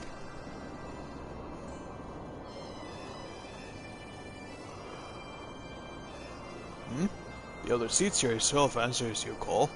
That there is naught to do but wait.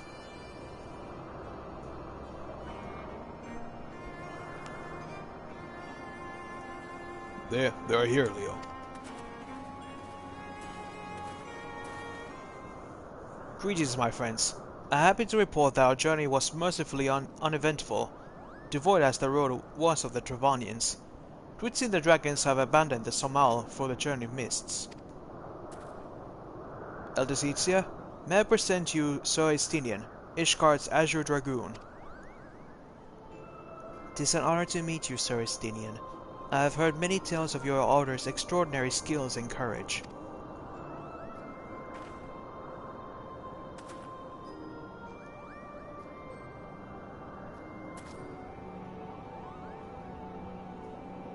Friends, I feel it only right to inform you that we are not alone. The Mughals are all around us even as we speak, and I should imagine they are more than a little concerned by the horde of strangers that have descended upon their home. Mayhap now would be an opportune moment to introduce ourselves.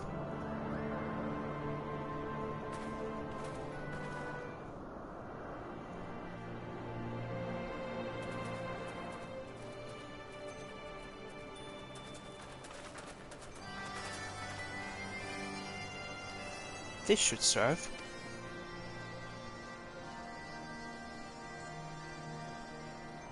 They're hiding, of course, but there are so many of them, Kupo.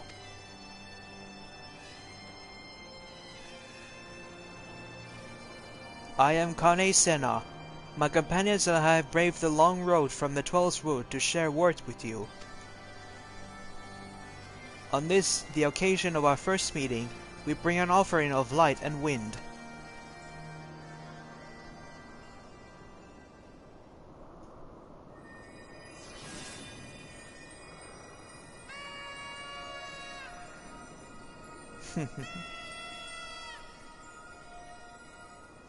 Cute. Ooh, such a gentle and pleasing glow, Kupo.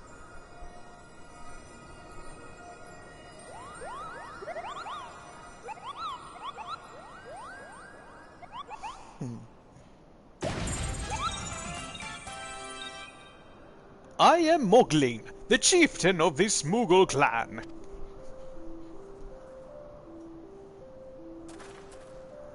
Chieftain Moglin, it is an honor to meet you. Greetings! I am Kuplokop, ambassador of the 12th Wood Mughals. A Mughal from the world below?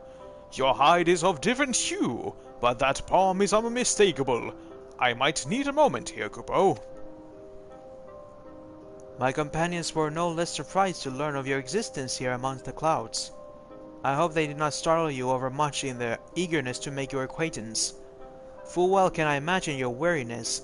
I am told that men have not walked here in nigh on 1,000 winters. Mayhap you will forgive them their forwardness when I unfold to you the grave matter which first brought them to in your midst.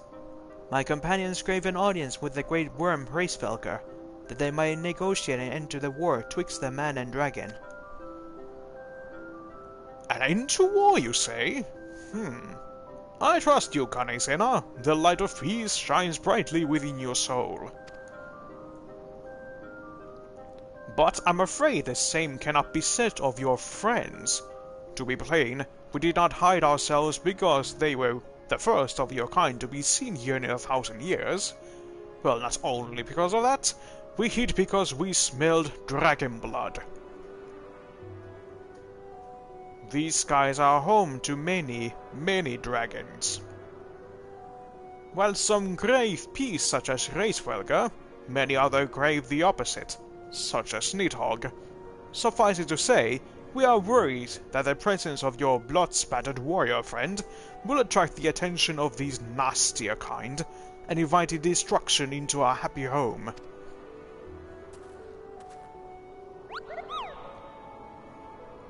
Now just a moment, chieftain. Leo here may have doled out the odd thrashing or two, but it's always been for the really good reason. He is a champion of the Twelveswood Muggles, and I'll not hear his good name slandered. Now, Ambassador, let us not ruffle each other's furs. I shall of course take your testimony into consideration. If I may, Chieftain, there's a little room to trust weak strangers. Why we not take this opportunity to learn from each other more?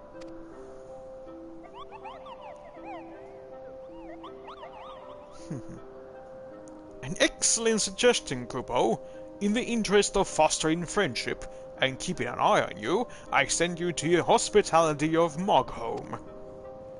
Prove yourself worthy of our assistance, and it will be yours.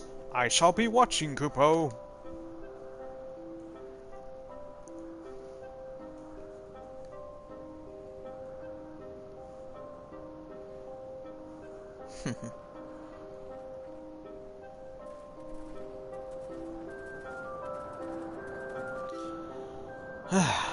Right then. So another group we have to increase our trust.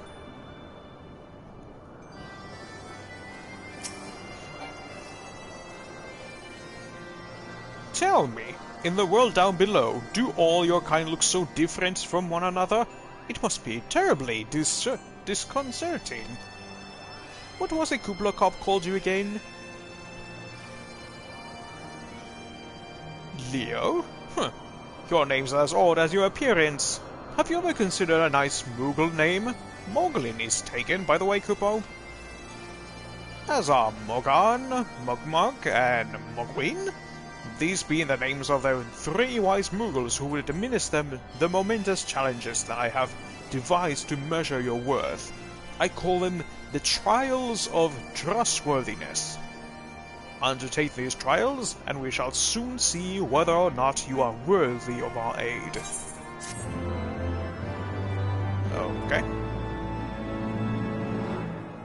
Well, let's start with you, little one. Hello. Yes, I am Mogan, the foremost alchemist in Mogholm, if you must know. If your tummy's globby, the air of your wings are droopy, I have a potion to fix that.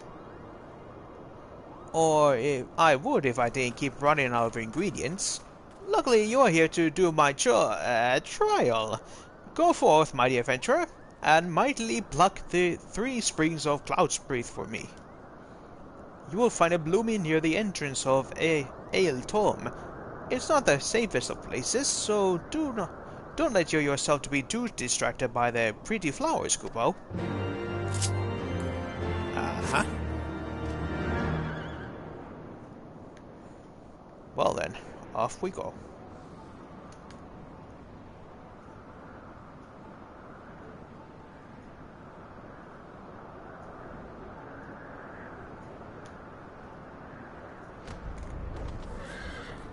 Cloud's Breath.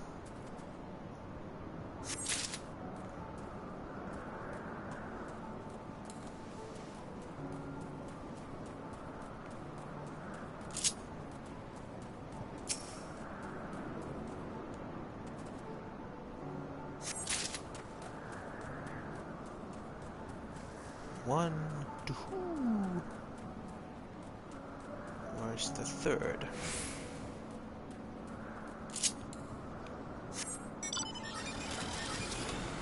Maybe a bird's eye view is great for this.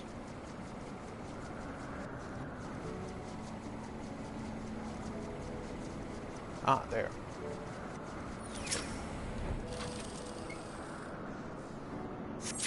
Gimme.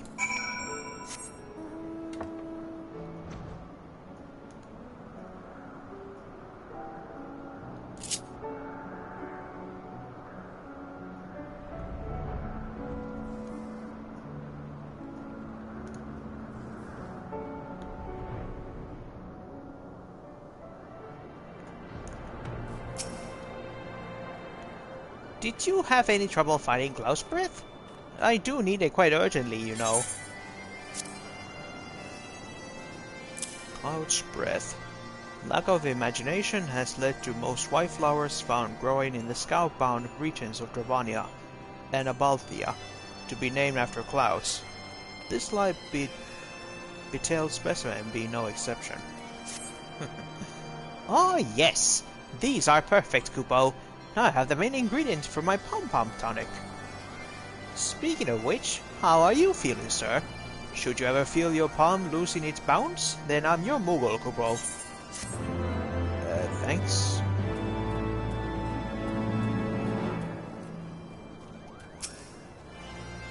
Are you holding up? Just as they're constants in the 12's woods, these Mugham Moogles excel in the manipulation of ether. There are few who could detect them if they chose not to be detected. Yeah. Mugwin? Mugwin's the name, and art is my game. When it comes to painting, there are none in Mugham who can match my talent with a brush, Kupo. I know why you've come. Chieftain Moglin has demanded that I test your trustworthiness. But as I trust no one to create art that will satisfy me, I instead charge you with retrieving a masterpiece I seem to have misplaced. It was ambitious and innovative work, guaranteed to fetch at least 4 Kupo nuts on the open market. You must find it. Question them in masses. Surely a pebble painted with such vibrant color and unmistakable panic cannot have escaped the notice of every Moogle in Mugham.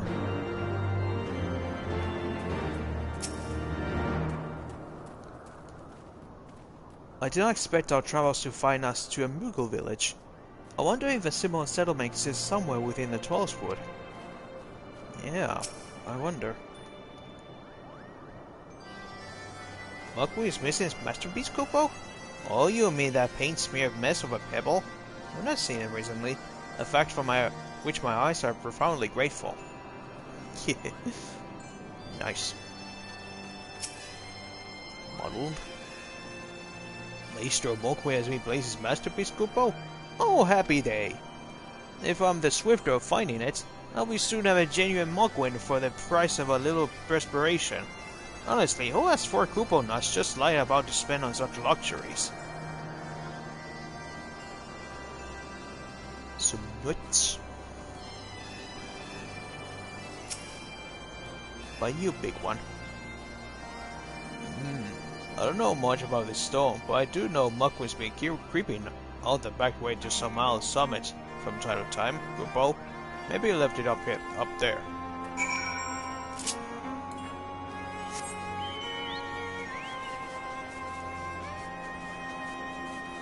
Ah. Well, what do you find out, Kupo?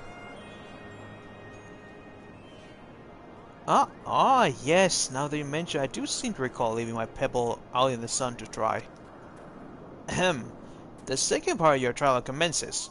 Go, adventurer, and retrieve my masterpiece before some art-starved admirer swipes the stone for himself. Right then. Right then.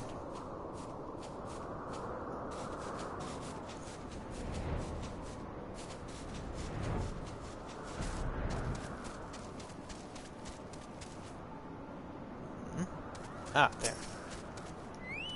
Paint the stone.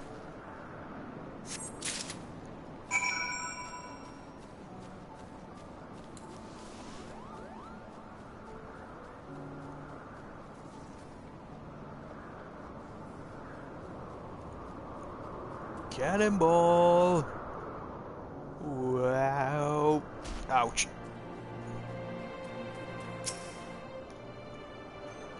Do you have it, Kupo? Is my masterpiece a safe? Moogle masterpiece. An ordinary rock awash with extraordinary color. What that color represents, however, you cannot discern from any angle. Yes, this is my work. It is not exquisite. I call it Contemplations of Zenith. Thank you, sir. At last I can exchange my art for those delectable Kupo nuts. Chieftain Moglin will hear of this valorous deed.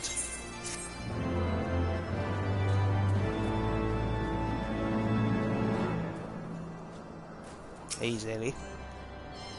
So exceedingly fluffy. Yes, they are.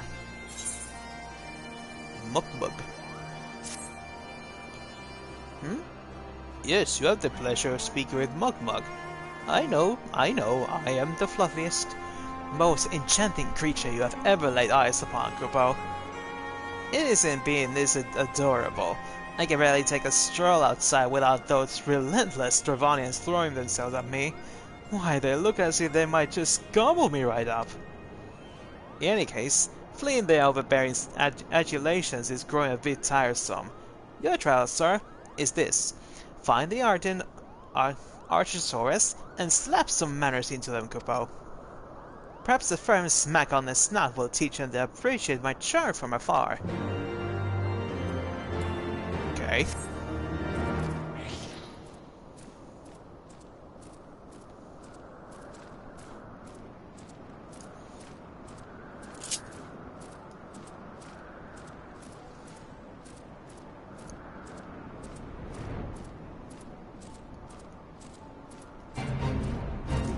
Ah, there they are.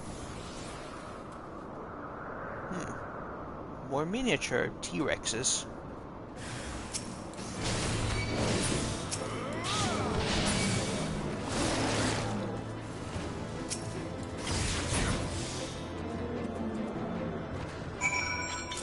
There. Beat their schnozzes.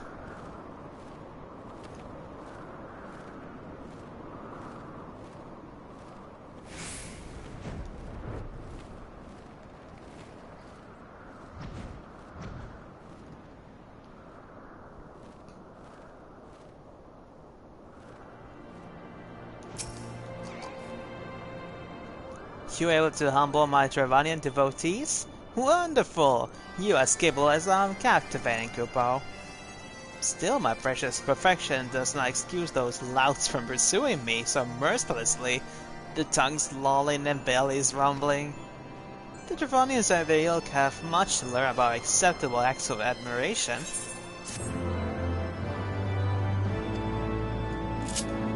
I think they most likely try to eat you.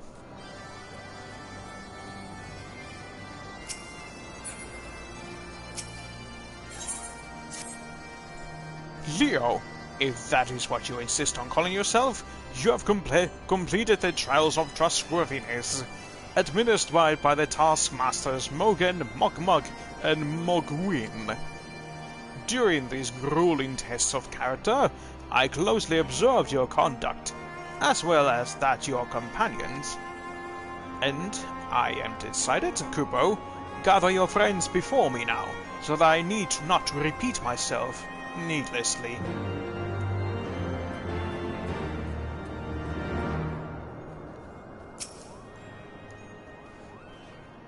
Are these trials over then? My task has been little more than household chores.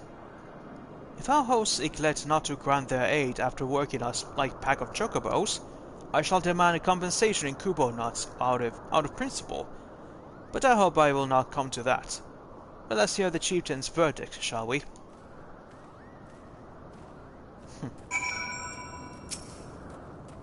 Estinian, brooding here. How go your trials, Warrior of Light? I myself have been sent on a number of expeditions to chastise the local dragon population. Did not their chieftain wish to avoid inflaming the Dravanians? Such contradictions aside, our hosts seemed entranced by the height of my leap. They compare me to Mog, a lance-wielding Mughal warrior of Eld, who also favors such attacks. It was meant as a compliment, I expect, but I doubt these very lumps could outleap the Karakul lamb, much less a dragoon. To conclude your business here swiftly, Leo, and I like not this place. Mog. Oh, now I remember. That's the reference to Final Fantasy VI. What sorcery is this? That my heart should stir at a mere fluffiness. Leo? I was... No matter. What is it? Chieftain Mocklin has made his decision? Well, let's not keep him waiting then.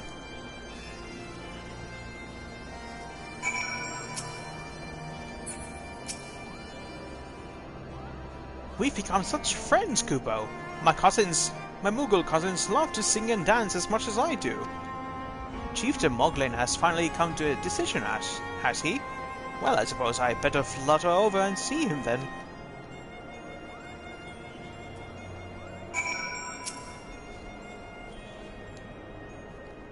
Standing here in Mogholm, my thoughts turn inevitably to the legend of Good King Mugglemud the 12th and his seat in the heavens. Like most, I thought it no more than a myth, a story of younglings that grew with the telling. But with every passing moment, I became more certain that we have discovered the origin of the tale. Full eager am I to hear what the chieftain has to say.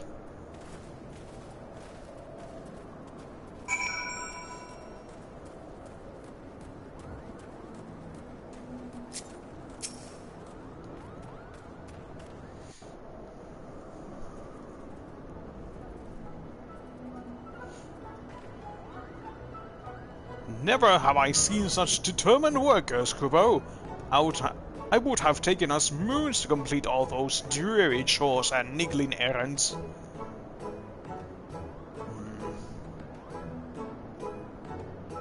And have our labors proven the purity of our intentions, chieftain?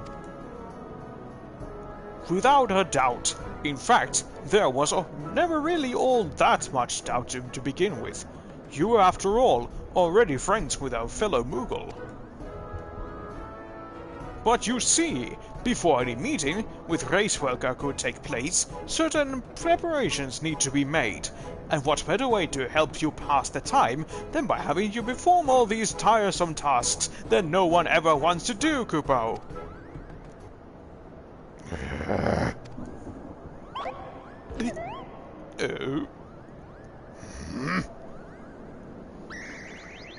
Oh dear, the horn! Bring out the horn quickly now!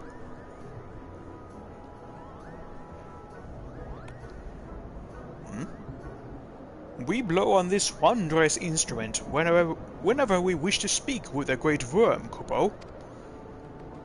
We haven't perhaps been treating it with the care it deserves of late, and I think Morkan may have sat on it, so we need some time to cleaning and polishing and straightening. No lasting harm done, though. Now you need simply head to Zenith, the worm's dwelling to the west, and give the horn a good toot. We are in your debt, chieftain. Thanks to your noble gift, we shall finally have a chance to plead our case to Racewalker. Very possibly, yes. But I wouldn't get my hopes up too high, Kupo. The old worm is terribly fond of, Your concern is appreciated, but I'm quite certain that Racewalker will welcome our overtures.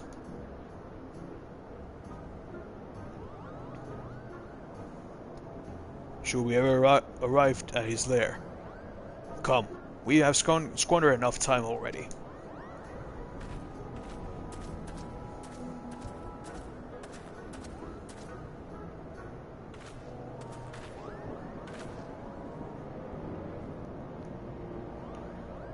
Chieftain Mocklin, we thank you for your gracious hospitality.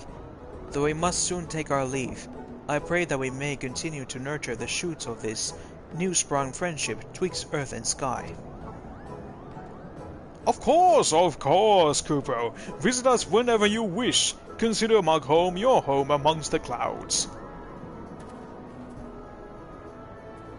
Not to be corrupted by capitalism. Space? Oh, I love that.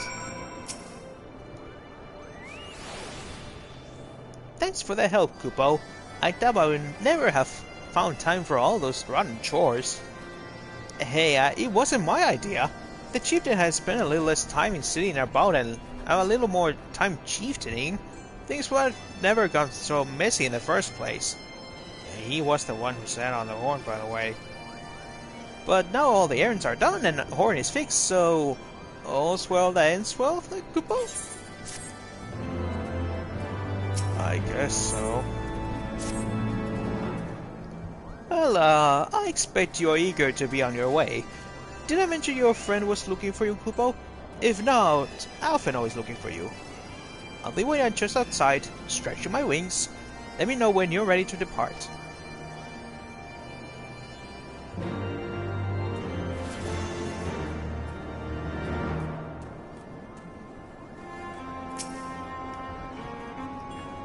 It will not be long now, Heavensward. To the best of my knowledge, we have all we need to for our trip to Zenith, and I believe the Alessitia and her retinue will soon be making the journey back to Kedania. It would be remiss of us, I think, not to convey our gratitude to them prior to going our separate ways, shall we?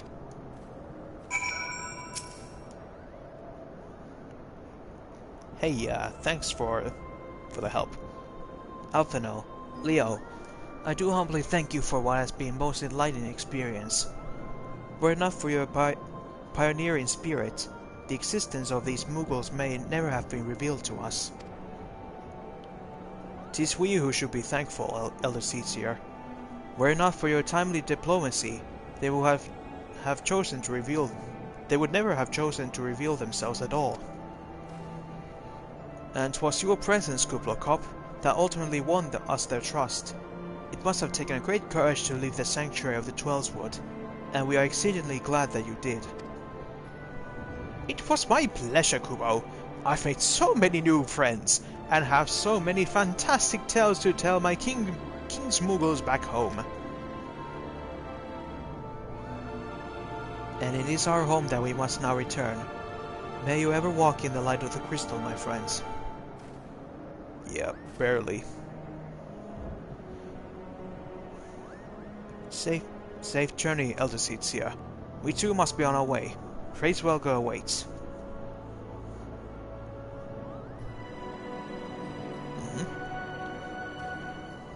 We're off. What? Warrior of Light, pray attend closely to your companion, Sir Estinian. Beneath a stoical facade, a storm of anguish seethes unseen. Right.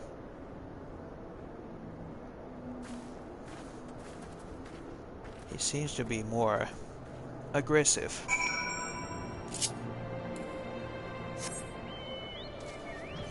Seem to be inheriting more and more of Nidhogg's rage.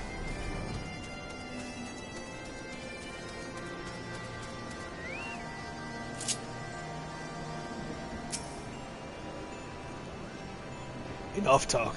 Let's leave this risible and place behind us. We have tarried over long. Let's forge ahead as swiftly as we may, lest Ishkar bear the brunt of the horse's fury. The closer we come to Heavensward, the higher my spirits rise. But is I who am elated, or Saint Shiva? Have you said your goodbyes and dabbed away your tears, Kupo? Then we are indeed ready to go.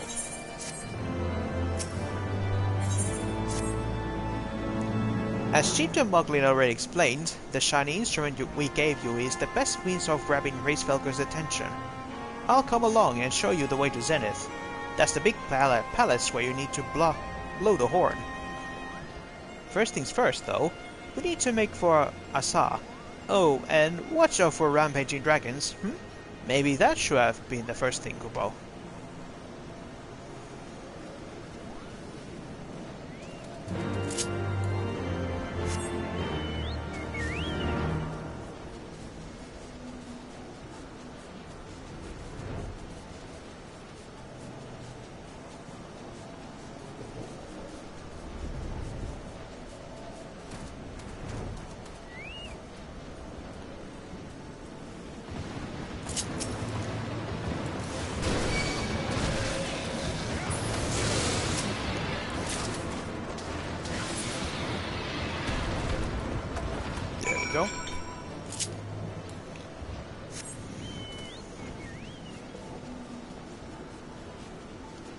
Hi-ho, hi-ho, is off to Zenith we go.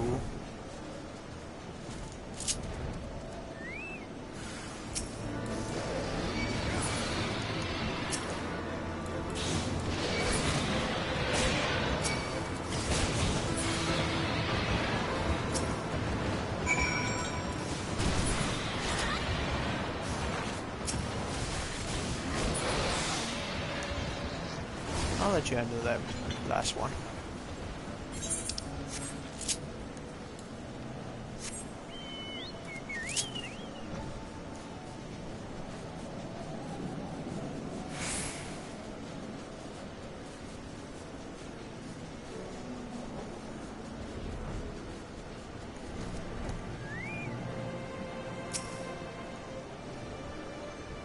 Though I believe there's so much land lay hid above the clouds.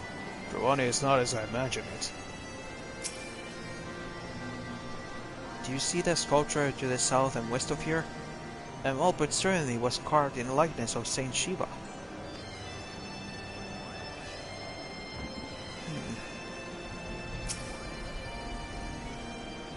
The histories make no reference of the existence of these ruins. Curious. Most curious. Things were a bit bitey for a while there, but I think we arrived in one piece, Kupo. I wonder what has the dragon so awfully snappy. I mean, the bad ones are always bad, but they seem worse than usual.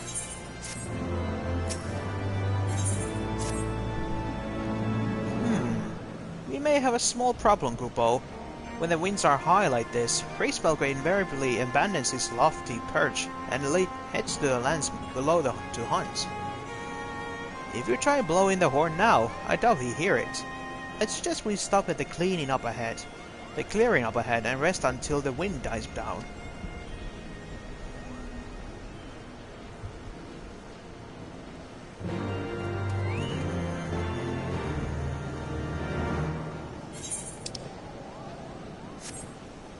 Over there, okay.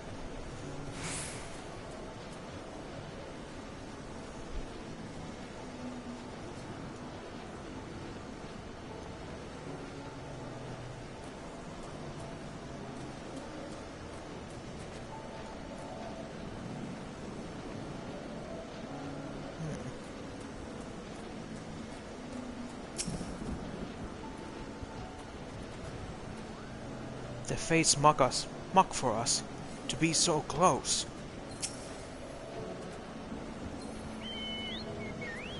Who can say when the weather will turn? I have a mind to make camp. And now the very elements conspired to delay our meeting with Gracefelker. I must be patient. This should do nicely, Kupo. The winds will likely have died down by tomorrow, but until then, we might as well make ourselves comfortable. If we must interrupt our journey so close to its end, I suppose this place is just as good as any. And maybe a brief respite from the hardships of the road will help to clear our minds in readiness for the coming parley. Well then, I believe a campfire is in order. Leave the gathering of fuel to me. I require a keen nose for firewood during my time in the frozen wastes of Korthus. Clear up minds. It is Master Alphana whose mind needs clearing. The thought of meeting a great worm in the flesh has befallen the boy. Did you see him stroll away as if the ruins were not crawling with deadly beasts? Follow him, Leo, and see that the wildlife does not make a meal of your young friend. We will have the camp ready by the time you return. Right.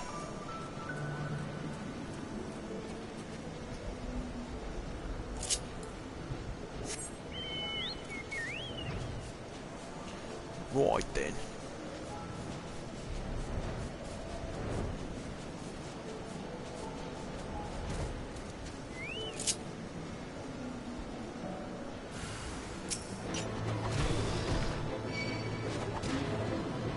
Oh, a deadly tree.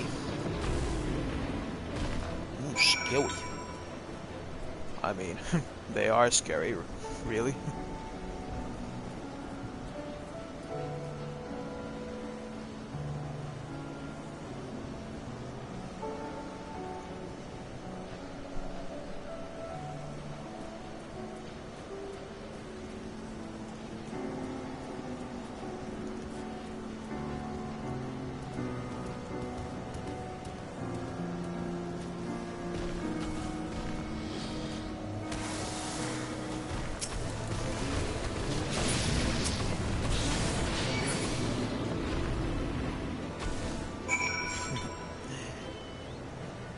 I think that player might be confused as how I'm able to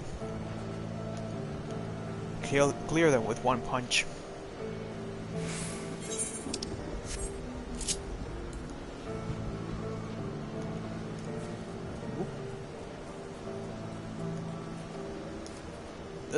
Jump, there we go.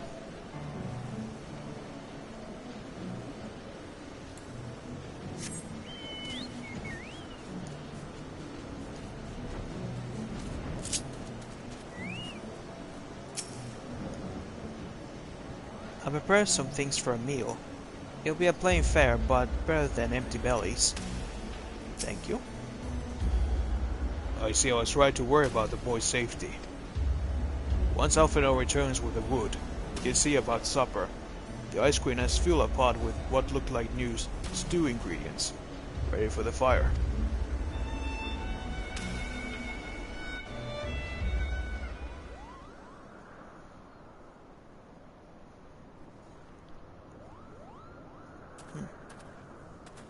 Nice.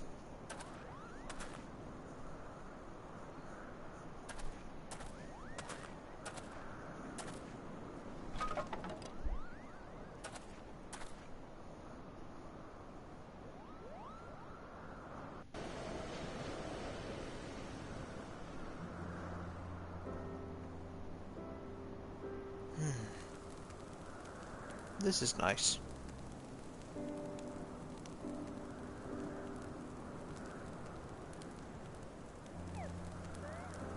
Oh.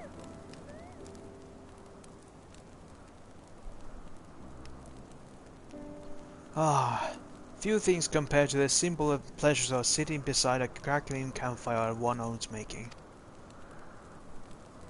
Ha! So speaks the great explorer. Until recently you wouldn't have recognized firewood if it came with a kindling and flint. 'Tis why you instructed me so patiently, then.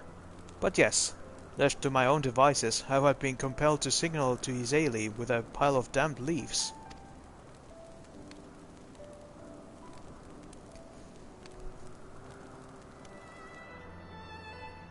I was born as the pampered son of a Sharlayan dignitary, and alongside my twin, became the youngest student ever to be accepted into the Stadium. How proud I was to match wits with scholars and philosophers, how ignorant of mine own shortcomings. That hubris invited manipulation and betrayal, and led to the downfall of the Scions. We all of us use guilty of similar ignorance. How many men lay down their lives, never knowing what it is that they fight for, never questioning that which they have been taught to believe.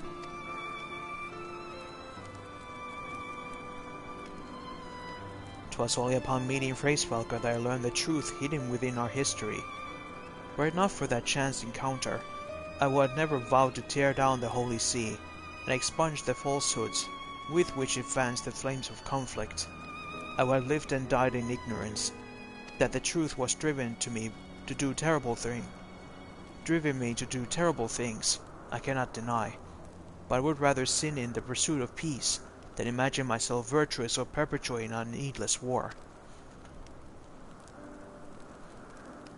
If this journey has taught me anything, it is the importance and difficulty of holding to one's convictions in the face of failure, of striving always to replace one's ignorance with knowledge.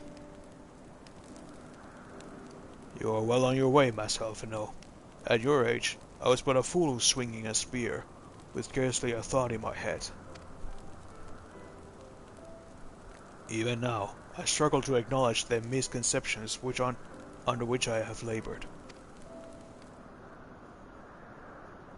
Sitting here amongst these grand ruins, how can I deny that man and dragon once lived in peace? But for all that such an age existed, we are now in a time of war. Nidhogg killed my family, and no quirk of history will exonerate him. I may be ignorant of how the Dragon Song War began, but if we do not put an end to this conflict now, I can say for certainty they will only breed more vengeful souls such as mine.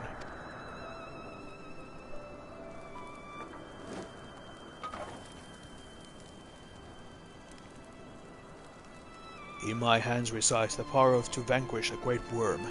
If Ishgard's survival rests on me wielding that power, I will slay Nidhogg myself, orders or no. Estinian, you gave your word. My word is contingent upon the success of our parley. Show me the strength of your convictions, Lady Iceheart. Convince Hraesvelgr of the righteousness of your cause.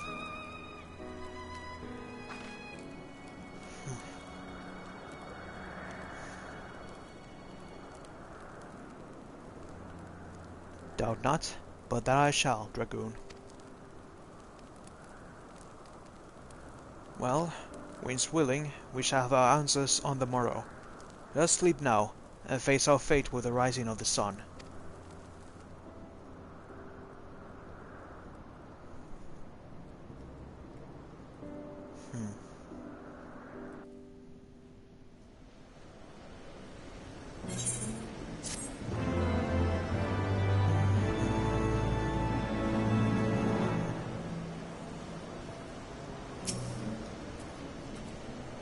I trust you're well rested, Leo. Good. If we are to parley with Hraesvelgr, we shall each have need of the full complement of our wits. We must succeed in winning Hraesvelgr to our cause. Let me resolve, Saint Shiva. Whenever you're ready, Warrior of Light. Full eager I am to gaze upon this great worm. The campfire was so cozy.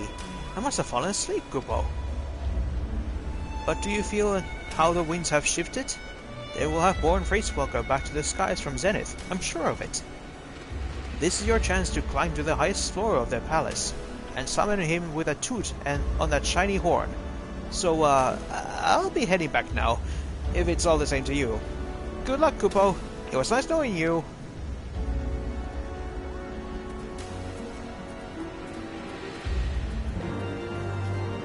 Okay. Now to meet Hraesvelgr.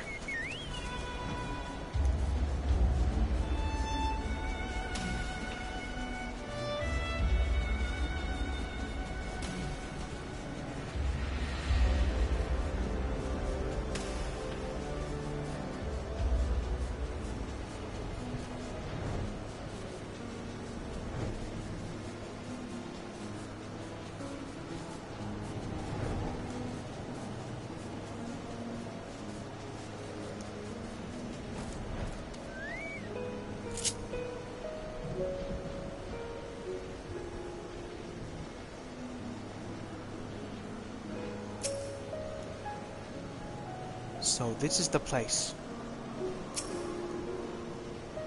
It is time, Warrior of Light. Let me resolve, Saint Shiva. Now then. Everyone ready?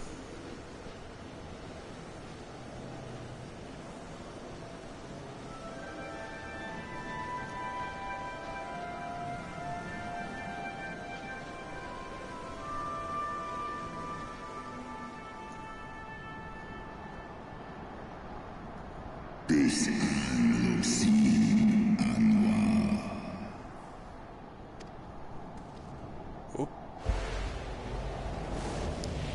There he is.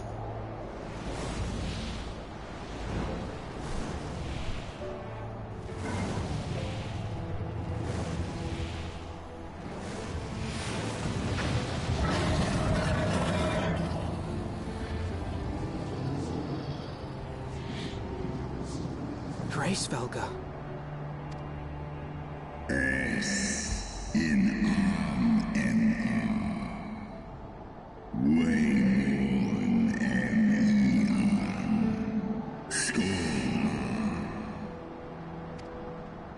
By the 12.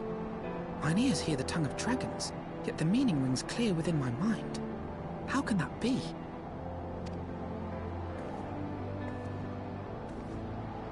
Svelga, do you not remember me? 'Twas I whom you found in Dravania. I who glimpsed the truth. The truth about your past. About Shiva.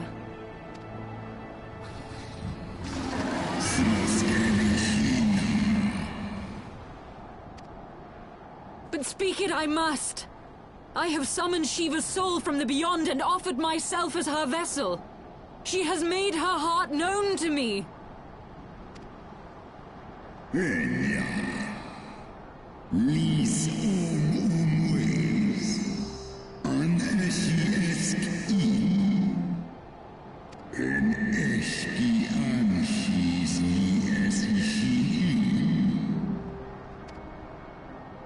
I have surrendered mine to her. Do you not see, my love? I am Shiva reborn!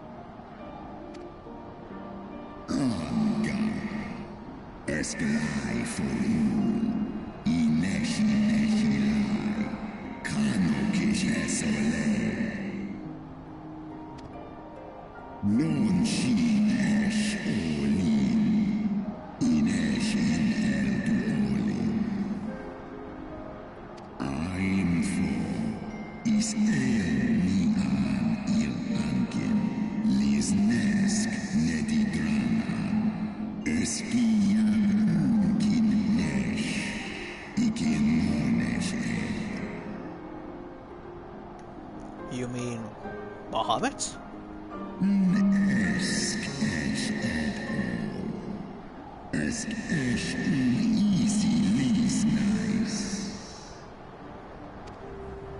Then the spirit that answered me. It's not the real Shiva.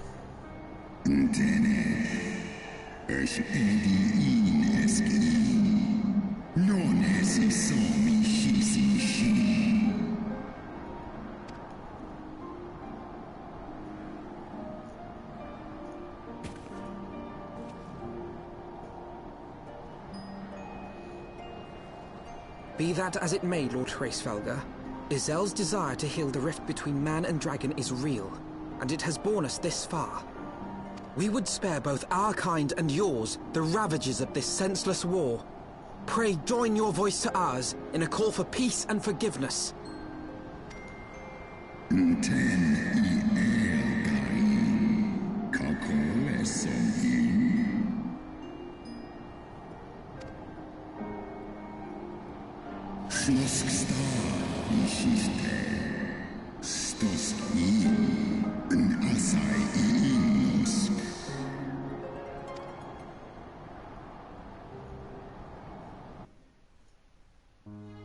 Right.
So that's the truth of the Dragonsong War.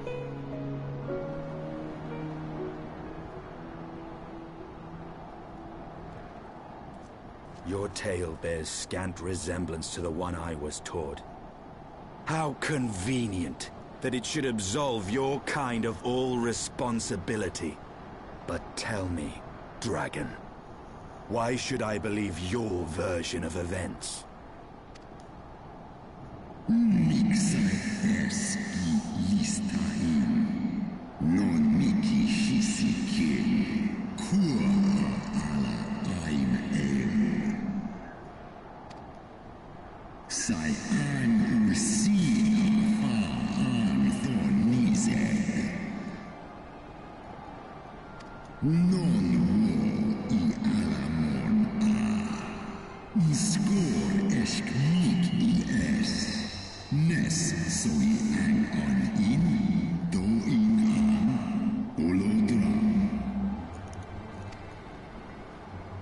Ishgard's so-called heretics.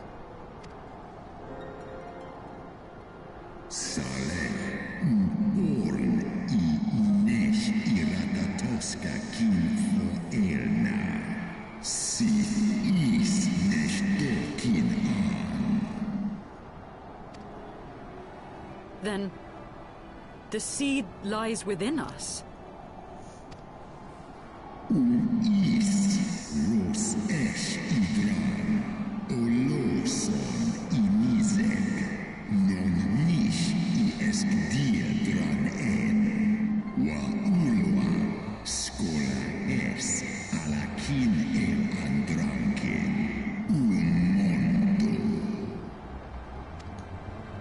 Ye gods, I have borne witness to such a transformation.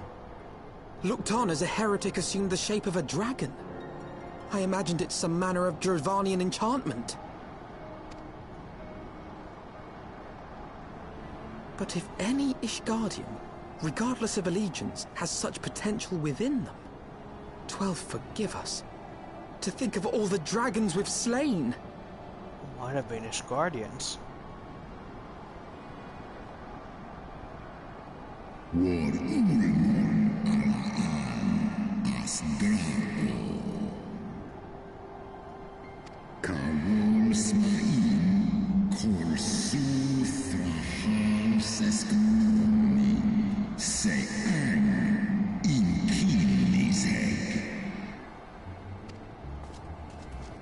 Oft have I wondered why Nidhogg did not simply raze Ishgard to the ground. Now I have my answer. He has no intention of winning the Dragonsong War, for it is no war at all, but vengeance, an eternal requiem sung for his murdered sister.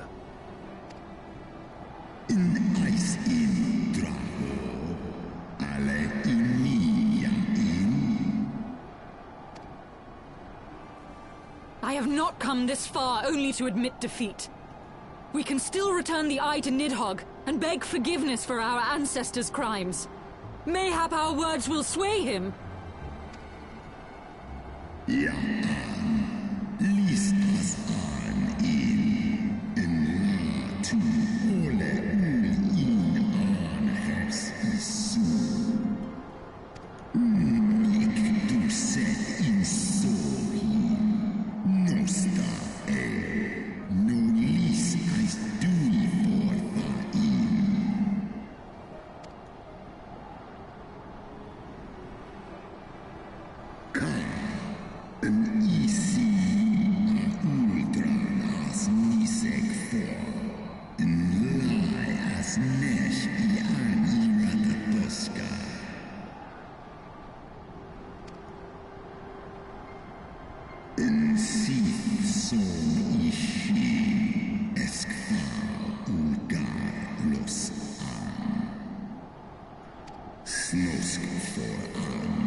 Well, that sucked. What false god is this Shiva? What manner of phantom have you welcomed to my heart? As predicted, Iceheart's faith in the worm was misplaced, which leaves us with but one recourse. You know I have the right of it, Word of Light. Grayswelker was every bit as awe-inspiring as I imagined. His voice fairly dripped with power. The will behind his words is so undeniable that it transcended my ignorance of the dragon's tongue. 'Tis but a pity that I misliked what he said. So far did we travel, even unto the very heavens themselves, only to be dismissed for like unruly children. And far from mitigating this humiliation, the hidden truths we have learned serve only to prove that our grand mission of peace was destined to fail from the first. Nothing will deter Nidhogg from his course.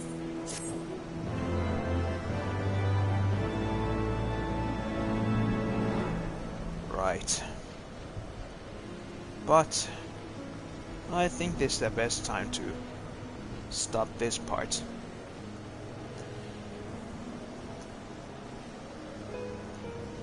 Thank you all once again for watching this now and in the future. Like all my other videos will be uploaded directly to my YouTube account, where you will see it at my main page. You get the link.